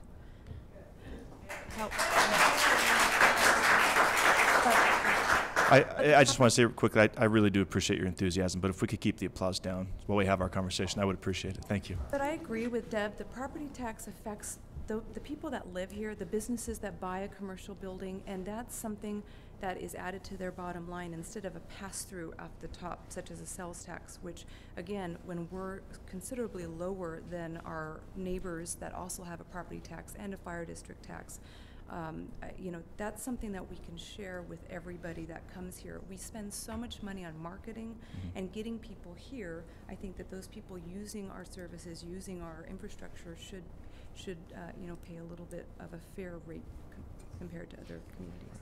Okay. I also think one of the other things I wrote down was on the agency support, and Mayor, you and I have talked about this. I like the idea of, you know, the competitive process. I think you know, giving to the same organizations the same amount, well, that's because that's what we did last year, or because that's what we've always done. You know, I think there's other organizations and there's other, you know, all because you got, you know, $10,000 or $12,000 last year doesn't mean you should be guaranteed to get it every year. Okay. And then this is not going to go over well with staff in the room, but and I've said this before, I personally think our merit, the 5% is a little high for a top range. Anything else from any other council members? I Councilmember Bowman? hate to see the possibility of the softball facility. We've got a lot of youth in this area that participate in events down there. And just because Camp Verde is building one, are we going to send everybody over there? I mean, the people that come here for those tournaments, they spend the night here, they purchase items here, they bring a lot of sales tax into the area. I just hate to see it go away. I would agree. I think there's not a lot for our youth to do. We've talked about this up here before. And it's a really good point, Linda, that there's not a lot for our youth to do. And you know, softball, skate park, all of that I think is important. Mm-hmm. Okay. Vice Mayor, did you have anything more to add? I was interested in investigating more the combining agencies. I know we've discussed that a little bit. Mm-hmm. So I would like a little bit more research into that. Okay. The cost savings that we would have if we combined certain departments in the city. Okay. I just realized another thing that would, for me personally, would be off the table is closing the library. I just don't think, I forgot that was on there. I think it's, you know, a lot of us watched what happened in Clarkdale, and it closed and then it reopened, which I think is great. I'm really happy they were able to reopen their library. But I think, you know, reading is really important. And so I personally don't like even the thought of talking about closing our library. Right, okay. So what I'm hearing, we're all interested in looking at sales tax. I think most of us are interested in looking at fees to make sure that we're at least consistent with the surrounding communities. Personally, I think water, wastewater fees should just be increased in small increments, you know, annually, so that we don't have a big spike. I know we've talked about that in years past. And another option for revenue increase, or at least efficiency, is consolidating services, and I totally agree with that. I think there's a lot of room for improvement there. And then cuts, we're looking at exploring the, making the grant, funding outside agencies more competitive. I don't know if that would necessarily be a cut, but it might be something we could look at more closely. I think so. And then I would agree with Councilmember Althouse, but the merit, I'm concerned about the level of merit. Want to make sure that we're consistent with area employers on that, and I would like a little bit more information on dependent coverage as well to make sure that we're consistent with that. Again, not trying to want to make sure that we maintain our competitive edge when it comes to recruitment, attraction, retention, all that kind of stuff, but also making sure that we're not, you know, that we're consistent. I agree. Okay. Is there anything that I missed? I think that's it. Okay. Does that give clear enough direction? Just to clarify on the outside agencies, so what I'm hearing from the council is, none of those should be line items, is what you're saying. Because in the past, they've been line items, we automatically put them in the budget. And what I hear you saying is, no, you don't want to do that this year.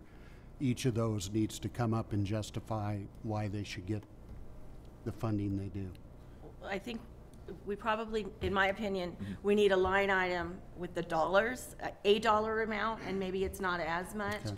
I think, and I'm pretty sure it got taken off the list, was the Humane Society, because I'm pretty sure we have to, we talked about this last time, we have to give them money, or we have to have a Humane Society. You know, I think we need to have a budgeted dollar amount, whether it's that same amount, but I don't think we need those specific organizations listed and that they automatically get it. And what if there's other organizations that, you know, we don't know about that are doing significant stuff in our community? And and this may be something, honestly, that we can implement in this budget cycle. I don't know, but I'd like to take a closer look at that program too. I think it could be expanded on.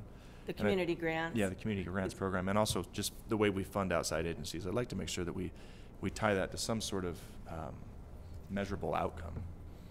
So that if they're requesting funding, what's the funding being used for? What, you know, how are we measuring the impact of the money that we give on the community? They are required to provide a quarterly report as to how they're using the money. But we don't have, our funding doesn't in any way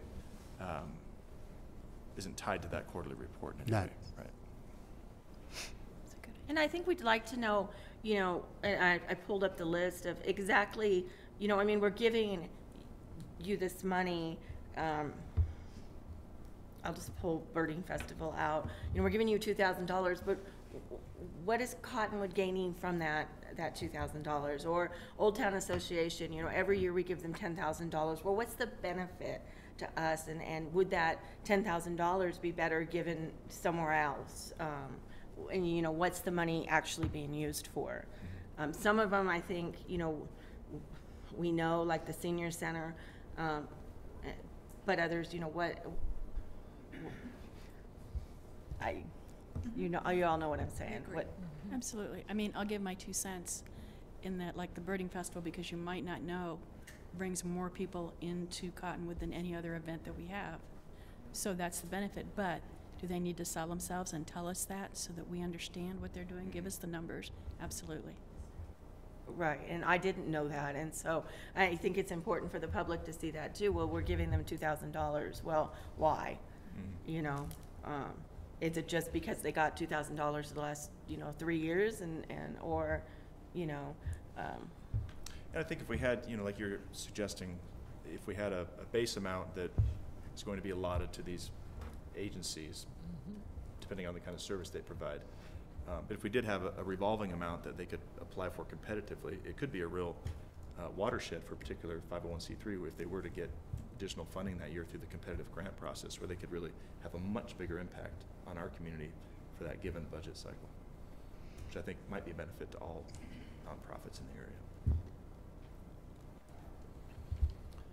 And then, did I hear anything about a pickleball tax to get us out?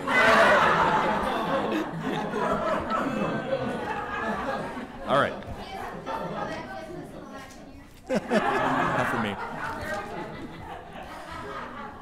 All right, I think that covers it. Does that cover it? Good. Okay. All right, then we'll move on to discussion and possible direction to staff regarding a proposed vehicle fleet replacement and management program. Thank you. And the room clears out.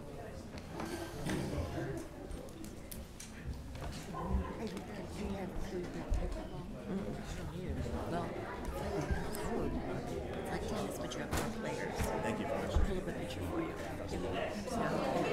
I did look it up once.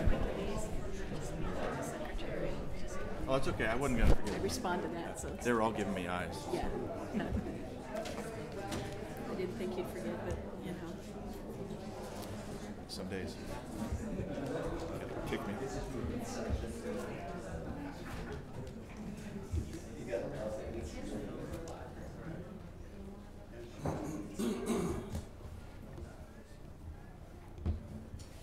All right, this won't be as exciting as our last presentation, but Mayor Council, I'm Rudy Rodriguez, I'm the Deputy City Manager. With me today I have Tim Warren from Enterprise Fleet Management, and we've been working on a proposal for a while, and what we're trying to do is provide some sort of efficiencies for the city of Cottonwood.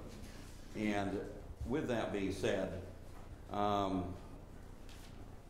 what we're proposing, and Tim will go into this a lot more detail than I will, but what we're basically proposing is that we begin replacing our fleet, our entire fleet, over the next 3 to 5 year period.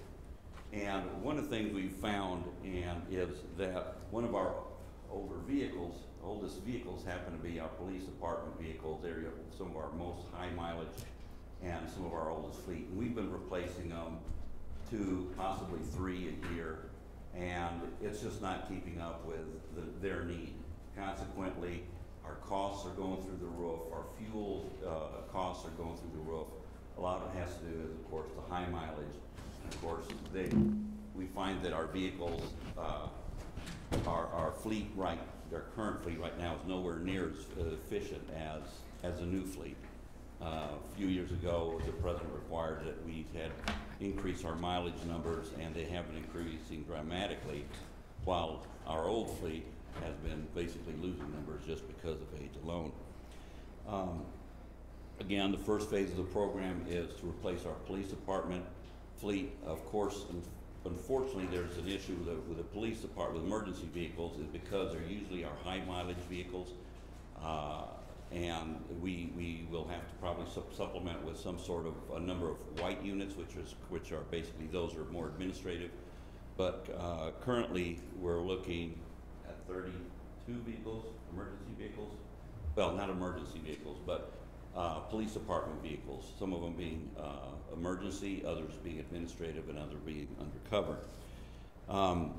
And just briefly, and Tim will expound on this, what we're looking at is selling the entire fleet that we have. Once we get a new fleet in, those monies will be used to begin the program itself. We basically lease out these vehicles. At the end of the lease, we replace them.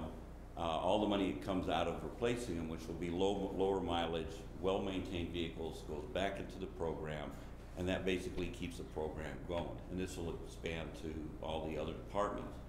Currently, we're spending about $400,000 a year just on maintenance alone.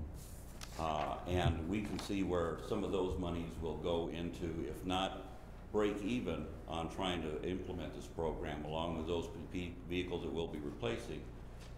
If we don't break even, we may even incur some sort of savings over the long term by keeping a fresher fleet, more efficient fleet, less maintenance costs and so forth, as well as the resale value of these vehicles being good. So with that being said, I want to go ahead and have Tim go ahead and make a presentation, then we'll go ahead and answer some questions. Okay. Good evening. All right. Good evening, everybody. I'll start off by just kind of giving you an overview of who Enterprise Fleet Management is, and then dive into kind of some of the statistics that we've found through analysis of the current Cottonwood fleet.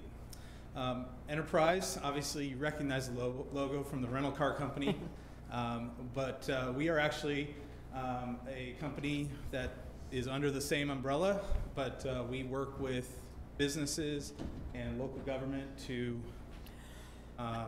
help them find ways to streamline their fleets, lower costs, improve safety, improve just everything overall from an efficiency standpoint.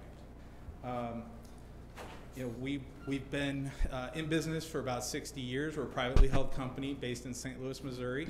Our founder was a World War II pilot, flew off the USS Enterprise. That's how we got our name.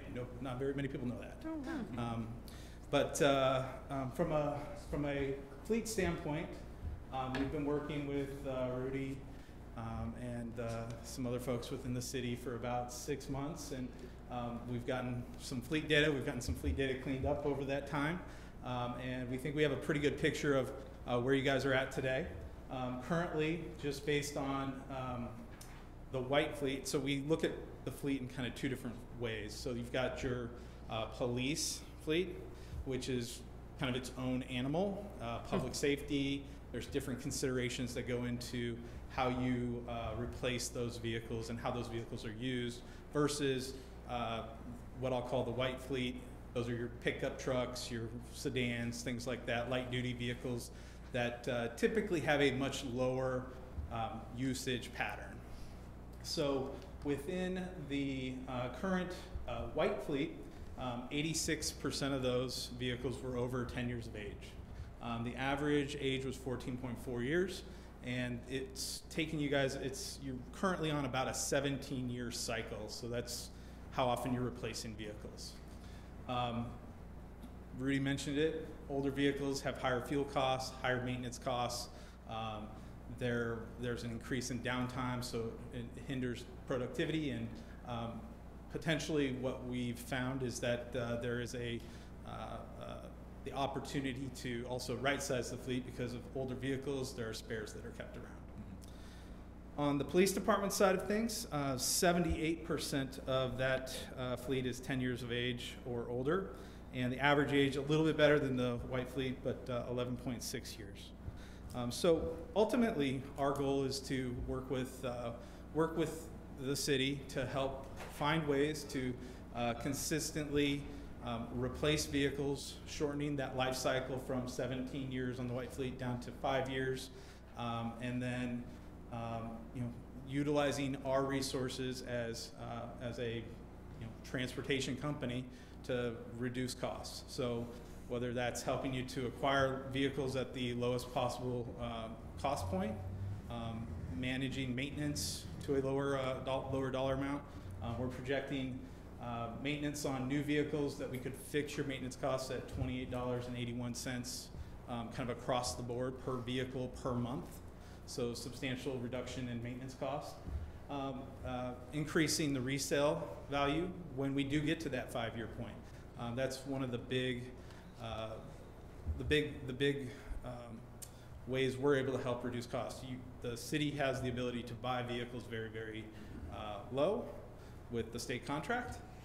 Utilizing Enterprise's resale process, we can help you maximize the resale at that 5-year point, which will lead to the lower cost overall, being able to capture the equity that you have in those vehicles. May I interrupt just for one Yeah, quick question? absolutely. The proposed fixed rate of the maintenance cost at $28.81, does that include, what does that include? So that includes oil changes, tire rotations, anything that the manufacturer recommends. So your 30,000 mile service, 50,000 mile service, things like that. Plus then anything that goes wrong with the vehicle mechanically outside of warranty. So if it's at that it's in that 3rd year and it's at over the 36,000 mile warranty threshold that most vehicles have, Enterprise would step in and replace the transmission if it went out, or the engine. Okay. Also includes like roadside assistance, things like that. Okay. The only things that wouldn't be included in that are brakes and tires, because those are considered wear items.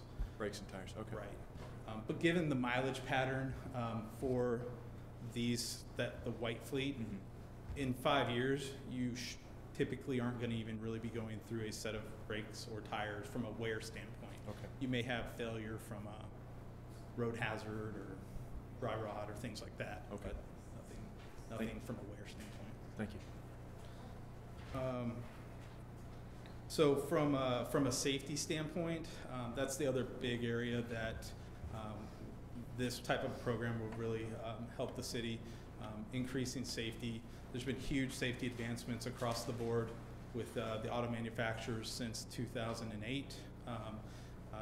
The main ones, electronic stability control, which was implemented in 2012. There are 27 vehicles in that white fleet that predate electronic stability control, which essentially keeps vehicles under control in situations where they start to lose control. And it's been a huge safety advancement. And then anti-lock brake standardization, 21 vehicles predate that standardization. So from a contracting standpoint, enterprise fleet management, we're obviously willing to compete in an RFP realm, but we've also been awarded a contract through a cooperative called TIPS that I believe will be a future agenda item that Jeff has been reviewing. All right. So this just is the breakdown, kind of supporting the fleet list that supports all those statistics I just gave you. This is the white fleet, shows you the types of vehicles there on the far left, how many vehicles you have in each of those classes, average age, average mileage. And then if you go down just a little bit further, the bar graph shows you the 26 vehicles that are over 10 years of age. And then not uncommon, since the Great Recession, vehicle purchases have been one of the things that typically has been kind of pushed to the side or removed. So this is typically what we see. We work with a number of other cities, counties within the state of Arizona here. There's, I think you guys have a copy of this. There's some references at the end of it that if you'd like to talk with any of our clients, I'm more than happy to have you reach out to them. And then this is the fleet profile for the police fleet.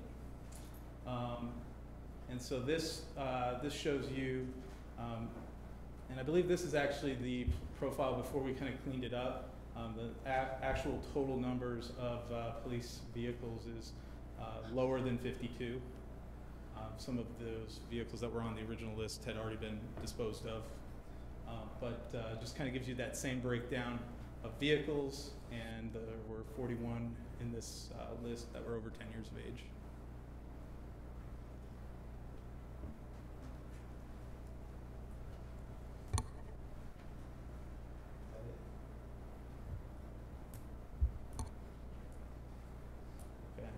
And some case studies. I won't go into get into those, but I'd love to answer any questions that you have. I know just kind of showed you a lot in a really short amount of time. So, any questions from council? I have a question on the public safety fleet, to be police, I guess in this case. Right? Yes. So, how about putting the signage and everything and striping those vehicles? Is that covered by enterprise, or is that something that the city would incur the cost of? So we would, essentially, we can include it into the lease cost, if you will. So I'm working with the police department right now on just what those aftermarket requirements are, and we can build those in. You have all rights of ownership on these vehicles, so you can, put the lights and stripes and sirens and city logos on all the vehicles. Okay. There's no restrictions there. Okay. That cost isn't covered in your presentation tonight, in your proposal, right? No, there weren't really any costs specifically detailed into this. Essentially, I think what Rudy's looking for is a blessing to move forward and dial in those actual costs. Okay. Because when you did your analysis on if there would be savings or not, did it include that cost, that additional cost? I see what you mean. So you're asking on that savings number of $200,000. That number didn't include the public safety fleet. That was just on the white fleet. Okay. And it included a conservative estimate of aftermarket, so service bodies for public works type trucks or utilities, things like that. From a public safety standpoint, we don't do those types of analysis on those vehicles because of the high cost of aftermarket and the considerations for public safety. It's not as much about cost savings typically. Right. So, okay. Want to mention one of the advantages that we're looking at right now is consolidation of the amount of fleet that we have. Currently, we have a lot of areas that have 3 or 4 vehicles or 4 or 5 vehicles, and only 2 or 3 of them are actually used on a regular basis. The rest of them just sit there. We're finding we're replacing tires and doing oil changes on cars that have only put on 1,500 miles in the last year. Right. Those are vehicles we're going to weed out and try to set up, and they're going to help us set up pools so that we can go ahead and utilize these vehicles a little bit more rather than replacing tires and struts and everything on vehicles that are hardly being used. So we'll be cutting down on fleet considerably just to get this program up and going. That's all part of trying to get some sort of cost savings off of it, or at least a break even. Sure. I guess I'm just concerned when we do go to outfit the public safety vehicles or even the white fleet, like public works and everything, that if we're gonna be incurring those costs every 3 years, I'm just curious where that balance is financially. One of the things that we've talked about as such things as, I believe, radios are interchangeable, and Jody's been working real closely with Tim on. There's some things that we can go ahead and flip over. Maybe the service bodies, the utility boxes, we might be able to take off from one vehicle and put it on the another. We can look at ways of saving. The whole idea here is a lot of synergy between enterprise and the city of Cottonwood, trying to cut down our costs, because obviously the more we have to spend on the vehicles, the more contraptions and the things that we put on here, the more things that they have to service on them. So we want to make sure that we kind of balance it out. And like I said, this is a 3 to 5 year, more than a 3 to 5 year commitment, but we're looking to rotate the fleet out every 3 to 5 years. Got it. Okay. Any other questions from council? No, you got it. Is there an option to do one or not the other? I apologize if you already covered that. As far as the 2 different fleets, if numbers came back, could we just move forward with what you've been calling the white fleet and not the public safety fleet, or is it a package deal as far as any of the other terms? So ultimately, our goal is to develop a long-term partnership, and I guess with the public safety vehicles or the emergency response vehicles, so patrol units, that's not our typical vehicle that we do. We do it for our clients because they've been asking us to do it, and our really wheelhouse is the white fleet, the administrative vehicles. But again, the public safety vehicles, they're really important. It's typically where a lot of cities are focused, and it's something that we do for our clients. We provide the funding on those. We don't do any fixed cost maintenance program on the patrol units. Okay. Because of the nature of how they're used and whatnot. But we're certainly willing to help resell those vehicles, acquire them. We'll set up the funding on them. And ultimately, all of our programs are a la carte. There's no length of term contract. We really work with our clients continually. We consult with them on what's going on in the vehicle marketplace, because that changes, and that can change a life cycle analysis on vehicles as well. So we really are taking what we do in our rental car business and bringing that to our clients.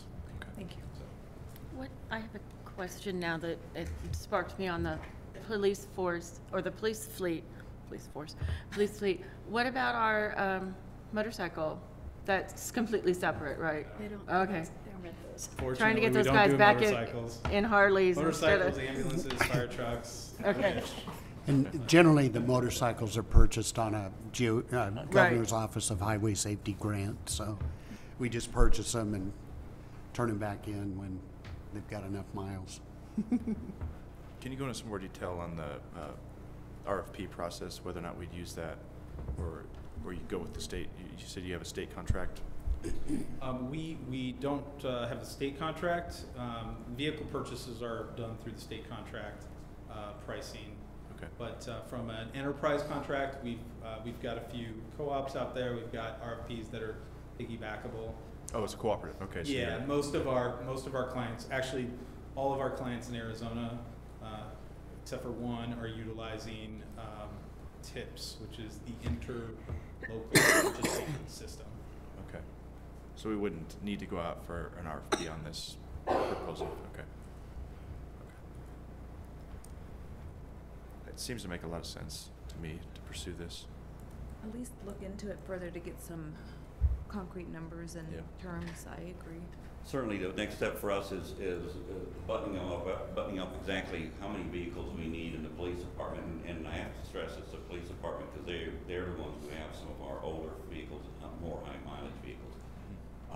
And we currently are trying to put together those numbers to go ahead and get comfortable with them. And as we get them put together, the next step for us would be to come to council with the numbers, the master lease agreement, and also the TIPS co-op agreement, so we can get everything moving, and we want to try to move on it now this year, even though they're not budgeted, because it'll take some time before we actually get them online. Because besides striping them and putting the lights, we would still have to get them in and make time to program the radios, program all the electronics and everything else in it. But then build them at the factory. And build them at the factory, obviously, and get them all striped and ready to go. So that's why we're putting it in this year. We probably won't get them in and up and running till the first part of next year. Got it. Okay. Great. So is there an upfront cost that we can work in, or no, to this budget? No, not for this budget. Everything we're doing, we're trying to put everything together, find out what all the costs are going to be. The neat thing about the program, correct me if I'm wrong, but the time it takes to build out the vehicles and get them here is Enterprise takes care of that. So it's not like we've done in the past where we had a fire truck, we bought it, and we're already paying on the lease payment, and 18 months later, we finally get it here, and we've already been paying on it. In this particular case, which puts the burden on them to hurry up and get them suited up and online as soon as possible. So we don't have any upfront costs. So I think I'm hearing, go ahead. Mm-hmm. Agreed. Thank you very much, Mayor and Council. Thank you. Okay, next is direction of future free dump days, hazardous waste collection at the Cottonwood Transfer Station. Morgan. Thank you, Mr. Mayor, members of the council. So you all remember we have a free dump day every spring. It used to be called a large item pickup. We transitioned that in about 2012. We changed that to more of a free dump day where we allowed anybody to bring waste or clean up their yard to us. It's been very popular. In fact, almost popular to its own demise. We've had a few traffic issues, but the good news is we've gotten it. It's running pretty smoothly, and we can continue to move forward with the same process that we've done since 2012. However, we did want to bring another option to you to consider. We learned how the county tends to do their free cleanups, and that they spread it out over a couple-week period, and that way it's all done within the normal operations of their transfer stations. As you know, we're looking into a transfer station operator at this time. In fact, we're hoping to bring that to you next week. Within that agreement, that proposed agreement, that contract, we can ask that contractor to do this extended program with us, so it wouldn't be any additional bidding or contract work. We could just say move forward. Basically, if that's the direction the council wants to go, what we would do is that contractor would basically make the facility for free to Cottonwood citizens for a certain time period. We would then reimburse them all of their costs. There's a couple pros and cons to that. One of the biggest pros, if the council chooses, is we can tell them to do a kind of first come, first serve, which means, say our budget's $9,000, we can tell them stop at $9,000, whereas in the past it's kind of been, we're going to take everything, and some years it's a $15,000 event, some years it's a $7,000 event. So there's pros and cons to that. Of course, then there's the negative of some people don't get to use it. But before I go on with the next questions, you have a preference how you'd like to proceed, the traditional one-day event, which we can move forward with, or we can explore other options as far as more of a multi-week event? I heard a lot of comments last year, sorry Mayor, No, if you no, were go right about to ahead. go, about the traffic concerns. So I liked, well, the comment in the packet that the multi-days may alleviate some of those concerns. I was concerned because it looked as though we were looking at several days, and I think you raised, my question with that was, we need to have some kind of a limit, I would think, on what we're accepting. So I don't know if we can build in, still have a range up to that certain limit and incorporate that. Yes, we can tell the contractor, and we can even advertise it first come, first serve. The negative with advertising first come, first serve is the first couple days might be a big hit, but I still think a lot of people would kind of be metered in if we want to go that direction. Something else that the multi-day event allows us to do too is we could say, for instance, these days are only free to Cottonwood citizens. Now, not to say that the Clarkdale and County couldn't join in, but we might ask them to do a different week. And again, that would meter it out also as well. So Clarkdale and the county could still come to us if they want to do a free event, and they could do the exact same thing. They could say it stops at 3,000, 5,000, whatever their budget is. But I think both of those would help meter it out a little bit. And will you remind me, please, how much of a contribution are both Clarkdale and the county making each year? I apologize, I don't remember off the top of my head. I actually. don't either, sorry. 2,000, and they've supplied 1 or 2 employees. And the county was 1,000, but they also supplied 2 dump trucks and several employees. So some in kind as well. You know, and just to clarify, Councilmember Henry, were you talking about limiting the size of the load that somebody could bring in? Well, if whatever the measure, I'm not an expert on cost, whether we are charged more by the size. I would assume because we're loading it in and transferring it, that makes sense.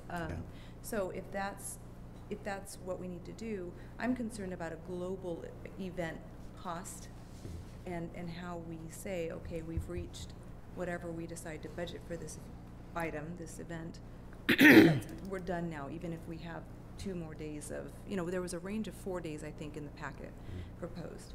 I don't want to say, yes, it's going to be for 4 days and then find out it's costing the city 6, 7, 8 times what we budgeted for it. So if one way to get around that is saying each load has to be X, I mean, that might be something to discuss. Yeah, I think in terms of controlling costs, the multi-day event and probably putting some kind of limit on each load, you know, because it could be used up in a day or two if somebody brings up their 18-wheeler and unloads everything. And so we probably do want to look at some kind of a cost on that. But I mean, it does make a lot more sense in terms of doing the multi-day thing related to controlling the cost of it. Because the one-day events, as you saw or heard about, I mean, they're just crazy. Right. So. I would agree. I think metering the event would probably be better.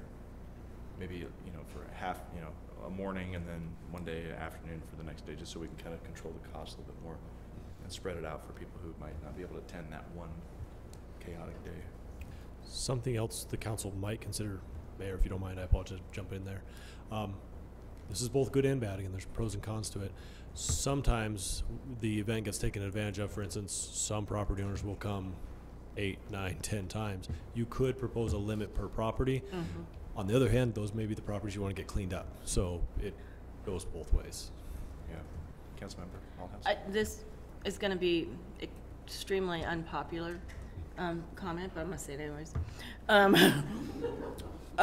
Why even have a free dump day? Why not just have people pay to dump? If your home is a mess and it needs to be cleaned up, we can condemn them. There's things we can do as a city to ensure people don't have a junkyard, full of stuff. I mean, we're talking about cost cutting and other stuff up here tonight. I mean, why even have it? I'm worried about illegal dumping, which happens too, and so that's my concern, because we already have staff time, and I don't know numbers, and I don't mean to jump in, but that's the one thing. I mean, we see illegal dumping happening, and we haven't touched on yet the household hazardous waste. I mean, that's a concern too. Having it available, I think we should charge, but having an available, option for people to bring the hazardous waste is something that's important to me. But we currently see illegal dumping, correct? We do.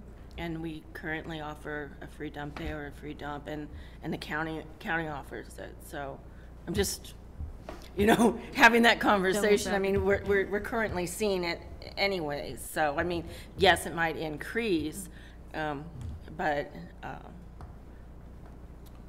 that needs to be patrolled. Vice Mayor. I think as far as the hazardous waste dump day, that is crucial. We get so many calls at City Hall, and I'm sure at your department, looking for places to dump their paint, looking for places to dump their oil. And if they don't have a place, they're going to dump it somewhere else. So that is, I mean, people will hold on to their stuff for a year to get it to this place. So I think that's when we really have to hang on to. And I know it's bite, but the alternative is more expensive to clean up a site than to just say, if you can hold on to it till March 3rd, bring it down. People are perfectly willing to do that. As far as the multiple days, people are going to dump whether or not we have it. I just got down from the mountain earlier this week, and in the middle of Mingus Mountain are dozens of green bags full of leaves. Why? If you're going to dump, at least just dump the leaves out of the bags. People are going to do, we can't control that, but what we can do is help the citizens that can't afford to go to the dump normally, that have a bunch of slash that they need to get rid of. People are going to take advantage of it. They will every single year. They'll take advantage. They're remodeling their home. Okay, let's break this up into little bunts and get it. That's just part of doing business, I think, as a city. But I really think the idea of breaking it up is a necessity because of the horrible traffic. I mean, it's just scary, miserable. If there's a way we can say, first come, first serve each day, somebody might break that up and go, okay, I'm not going to go the first day because that's going to be miserable, but I'll go the third day. I think that will be a benefit to help break that down a little bit. That's just my thoughts on it, but definitely that hazardous waste one, I would be real interested in keeping that and advertising it heavily. I have another. Sure. The green waste, the slash. You all know I live up in Cottonwood Ranch, so if we take in green waste, what would we do with it? Because we can't burn it, so, well, we could, but we shouldn't. We've already agreed not to, I believe. So what, I mean, The proposal that's going to be coming in front of the council next week, this operator is going to be accepting green waste and chipping it and hauling it off. He does have a recycler. He will have to charge for it. It's not something he's going to be able to do for free, but they are proposing accepting green waste for a fee. And by the way, the proposal, which we'll talk more about next week, is at no cost to the city, other than, of course, events like this. That doesn't include the existing pile of green waste we have there. We may have to pay to dispose of that, but I hope that helps answer the question. Is he consider, well, I'll ask next week. My question's gonna be, will he consider chipping what we have there? Because that pile is rather large. For a fee, he will. For a fee, of course, but, Yes. okay. This is $9,000 program, is that right? It's $9,000 budgeted this year, and of course, if we do the household hazardous waste, that's going to eat into it a little bit, and if we vice versa. But Yeah, I think it's a program that's worked well in the past and has been effective in cleaning up some of our neighborhoods and areas, especially where folks do live in poverty, can't take care of those things on their own dime. I do get a lot of complaints about the appearance of our neighborhoods, and I think this is something that we can do, something small that's collaborative amongst the other communities in the county that can help kind of clean up some of our neighborhoods. And certainly there's going to be abuse, but I think it's an important program, so I'm in favor of keeping it. I think metering it, I think we're all in agreement. I think metering it out is probably a better option. Mayor, if you don't mind, one of the things we might consider doing if we meter it is actually not accepting it for free on Saturday. If we accept it for free on Saturday, we're going to be swamped on that Saturday. So maybe what we want to do is extend the hours well after 5 o'clock and just during the week. Does that sound acceptable? That is a good idea. And it sounded like we'd like to do the household hazardous waste for a fee. Please. For a fee, is that right? However, it works out, somebody that can bring their paint cans or their bottle of oil. I don't know how you work out the fee for that. Have we charged in the past for the hazardous waste? I think we did it for free last year, and we did it in a joint event. If we're going to do the metered event this year, we might do the household hazardous waste later, and that way, it'll be easier on traffic. It'll be less confusing. People won't confuse it with the two events, right. And I think we can find out a nominal fee that'll offset the cost a little bit. Okay, because didn't the county help pay for a large portion of that hazardous waste? It was all one event, and they paid for the event. Yeah, I think, because then what do we do with it when we collect it? Oh, we actually do not. We get a third party to come in to collect it. So we have to pay for that? Yes. And we'll probably use their proposal to come up with the fee. Cost. Okay, yeah, I think there should be a cost for it. It's generally expensive, so I think what we had $20,000 and serviced maybe 120 people. Oh, wow. So it gets pricey. And that included several other things we did. For instance, all paint, we just gave away paint hardeners because you can put a paint hardener and then you can throw it away. There was even Habitat was there accepting some good paints. So even with all that, we still spent quite a bit of money. Wow. Okay. The other thing that we'll somehow try and get into this is we have at least one church so far that is very interested in helping on a cleanup day. And so the thought is to put them out in the washes and the public areas and maybe even some homes where the owner is unable to keep up the yard and get them to go to work on that. That'd be great. So we'll be planning that as well. Okay. We'll do, I'm sure, big marketing push to get the word out about the event. Volunteers. And Great. Just to make sure, so you would like us to stop at a given budget point, so kind of a first come, first serve, and we'll advertise it that way? Okay. And then, would you like us to open up to other municipalities, namely mostly it'll be Clarkdale and the county, to say, hey, would they be interested in doing a similar event at our transfer station on a different time and date? Only if they're gonna completely fund it. Which they would pay for, yes. And basically they'd have to do the same thing. So if someone from Clarkdale comes during our free event, they are actually not free that day. It would only be Cottonwood citizens during our event. Clarkdale citizens would be free during their event. Got And is it only City of Cottonwood, or if you have a Cottonwood address? If the material comes, and of course we don't know where it comes from, but if someone comes with either a billing address or a driver's license is usually what we do. They've got to live in the city boundaries. So the people who are there know which streets, I'll just use Verde Village, for example, because that there's, 8 has some homes and some not homes, and they know which ones are. We look at it by address to make Okay. sure, because there's a lot of people who think they live in the city. That don't. And we have to educate them that you don't actually. But they can come on the county day. Well, absolutely, Yeah, yes. exactly. And the county has their own free day in Camp Verde, and we will open it up to the county having a free day here. Or could they also pay? Yeah, absolutely. Oh, well, yeah, fancy that. On those days. I would just hate Won't saying, accept their money. waiting in line for an hour to find out you live on the other side of the street. Yeah, no, they could still pay to get in that day. Yes. Same as on Clarkdale's week, obviously Cottonwood citizens could get in. They would just have to pay on Clarkdale's week. Okay. All right. That's all I have. Okay, thank you. All right, next up, last item on the agenda, update regarding the Civic Center renovation project. Excited about this one.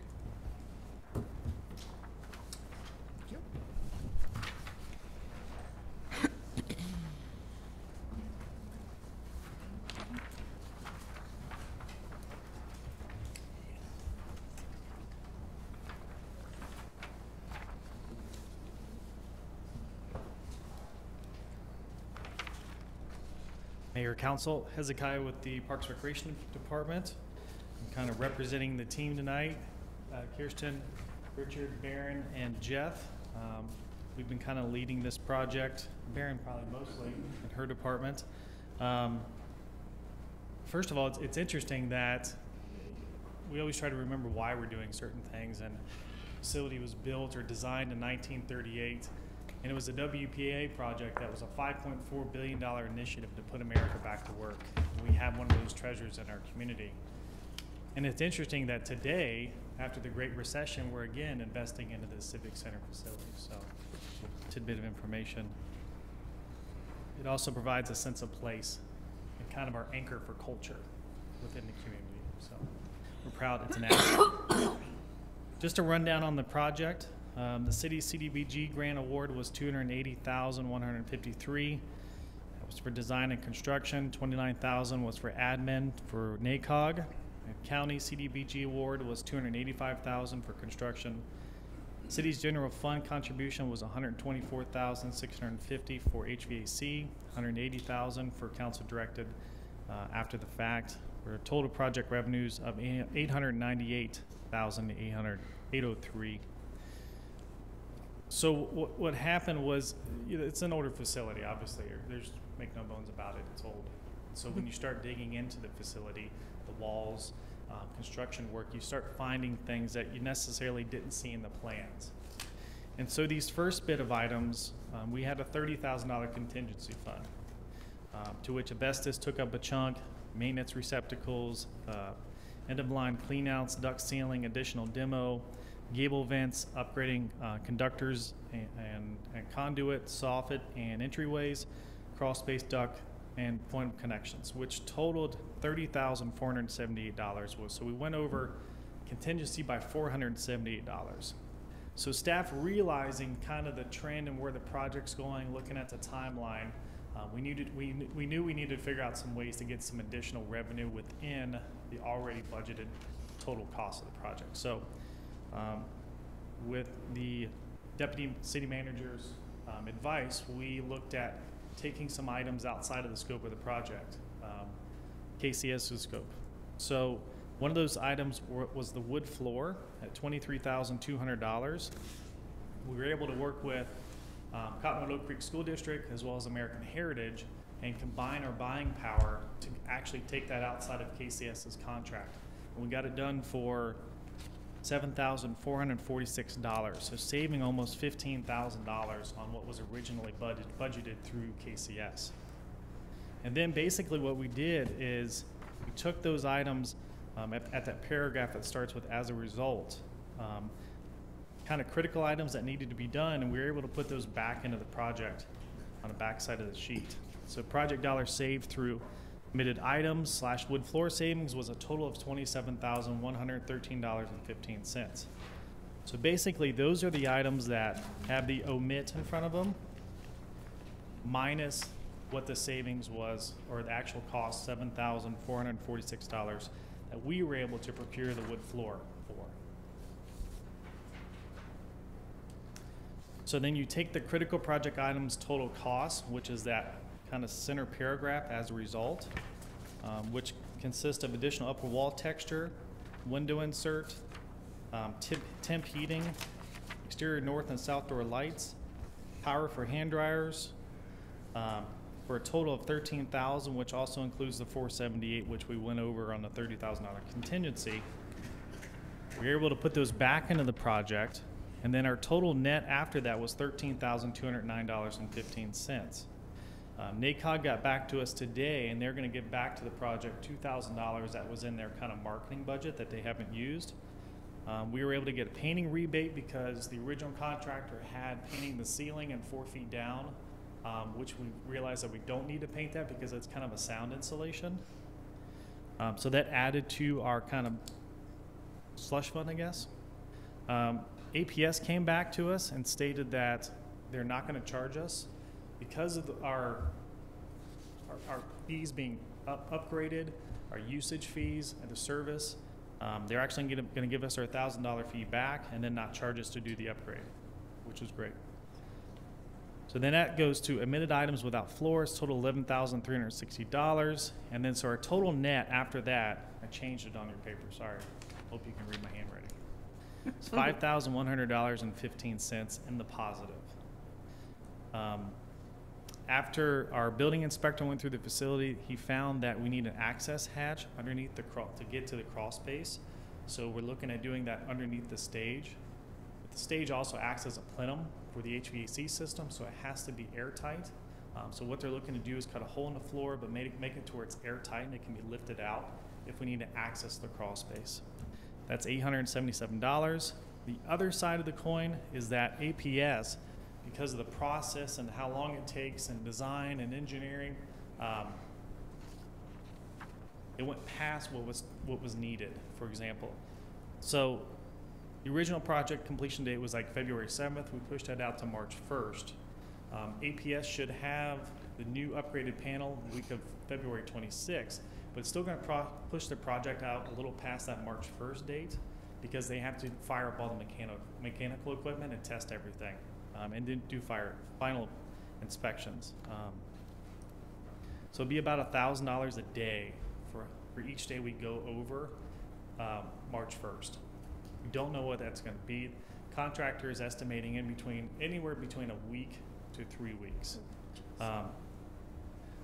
However, we could take some of the items that we omitted, for example, and we put back into the project, VCT tile, final cleaning. We could remove those and add those to our $5,100 to give us a little more of a cushion. So that's kind of the update. If council has any questions. Okay, I'm confused. Why are we being charged $1,000 a day by APS? I didn't understand that. It's not $1,000 by APS because of the APS service and getting that service upgraded. It's caused the project to go a little longer than what was initially anticipated. So it's Kinney that'll be. It's Kinney Construction that would be charging us $1,000 a day. Because they can't test the mechanical until the service is live there. Exactly. And the construction contract is being extended past that March 1st deadline. So it's costing them additional cost to keep their project manager on site, to keep dumpsters on site,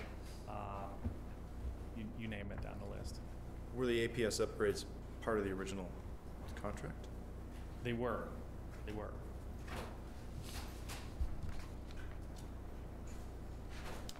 So why were they delayed? You know, I think it's the process of working through APS and then working through the architects and then also working through the engineers on the architect side to get final design through the APS process. It just takes time. They initiated on November 17th, and then the process took so long to get through, which kind of caused the project to go longer than what was anticipated. Who was coordinating with APS, the architect or the builder? It was both, the builders and the architects. So then why does the city pay $1,000 a day?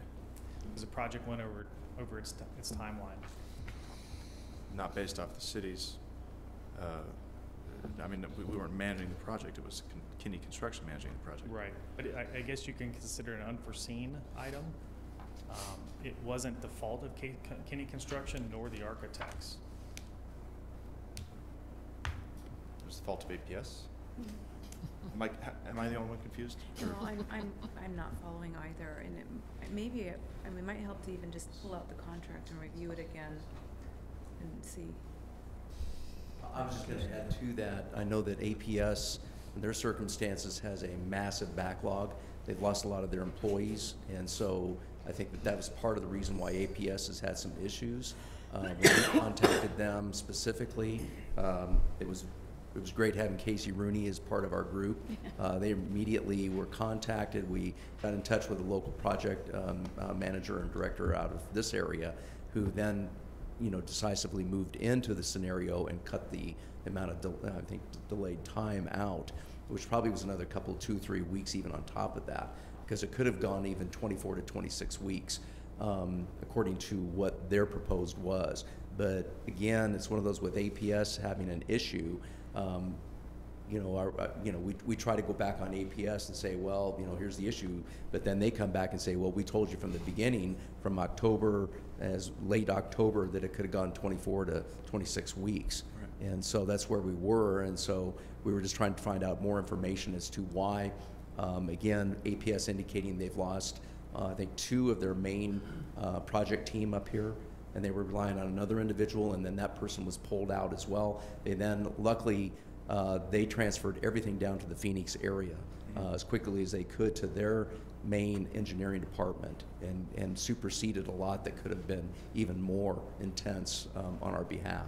So I think that's kind of where we're at. I think it's still probably one of the things we need to probably sit down with KCS, maybe talk with KCS, go above the individual that we're currently in touch with, and ask them, okay, can you help us as well?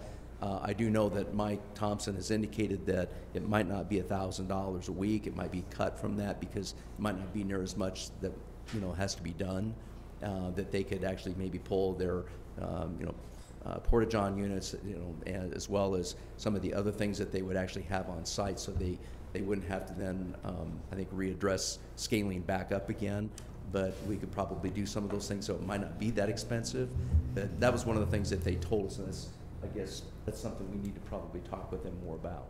So I guess that's something we're definitely going to be getting into in this next week.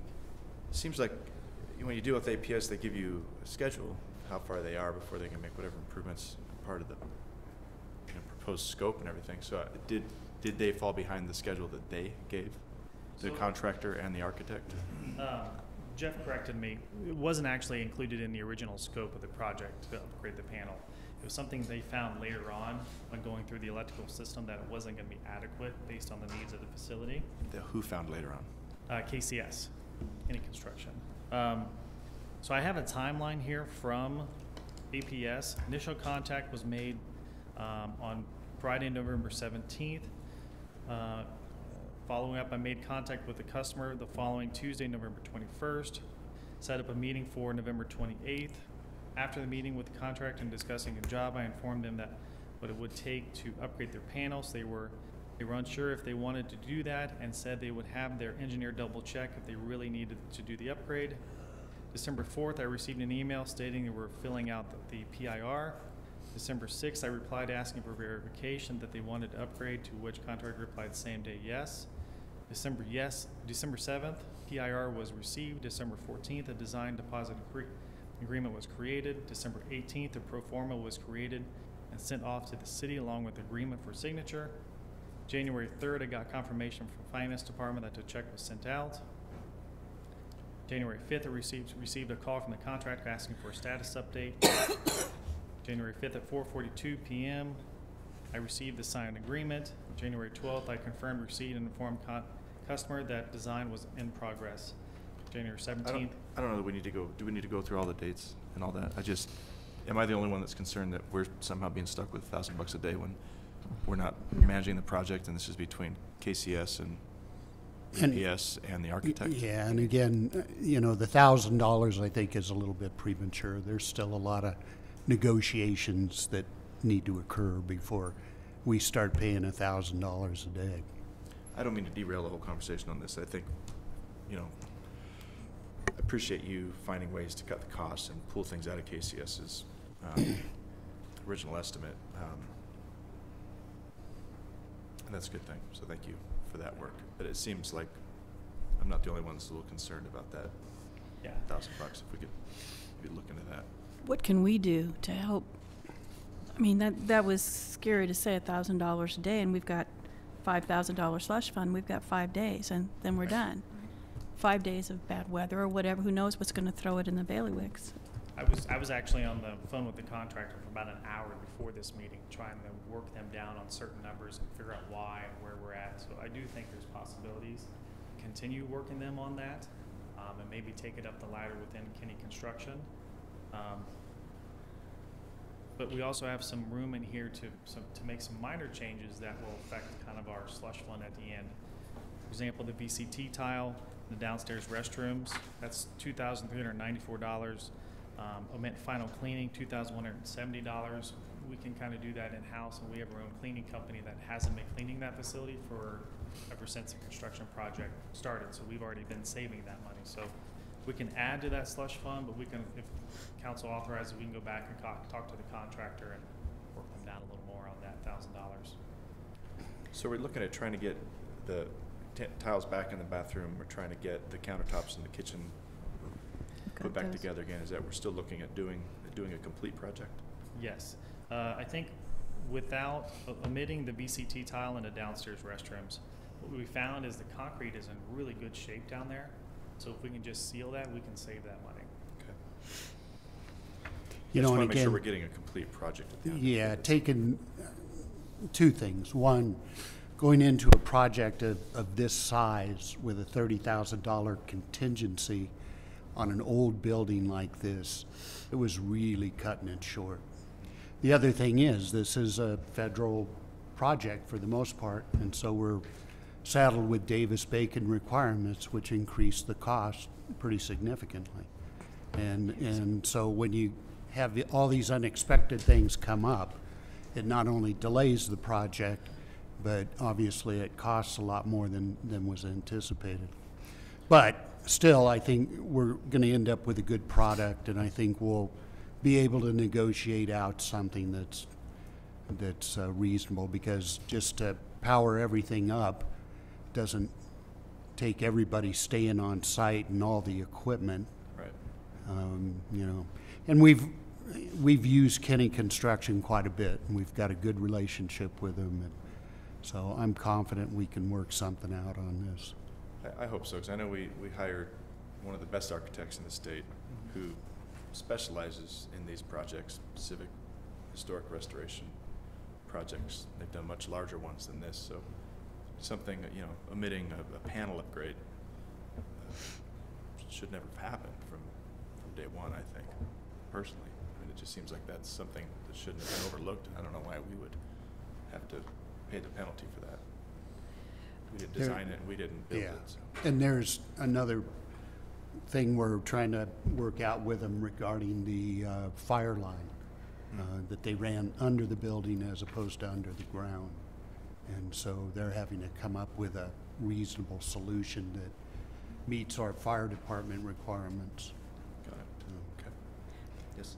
When going back to your request on what items we could remove to increase our slush fund just a little bit, I'm okay with the omitting the VCT and the omitting the final cleaning. Everything else really is crucial to the completion of that facility.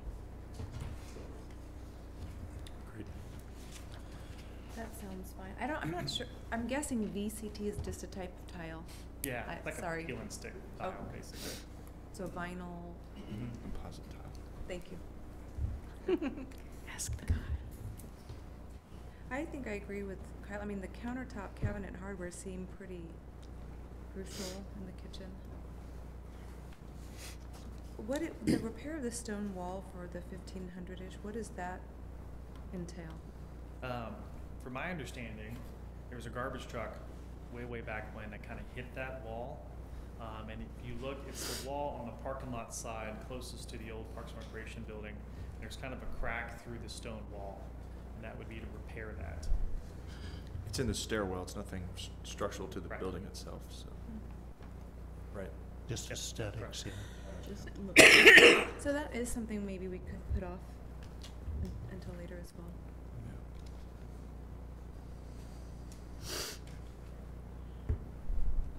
Anything else?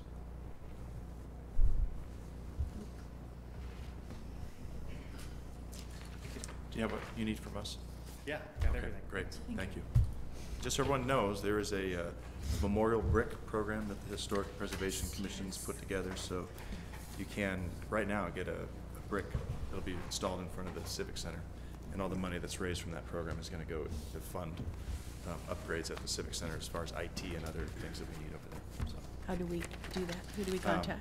you would contact Commissioner Turney from the Historic Preservation Commission. I think we're hoping to get a link on the city's website too. I don't know if she's contacted. She should be contacting somebody soon about that. Okay.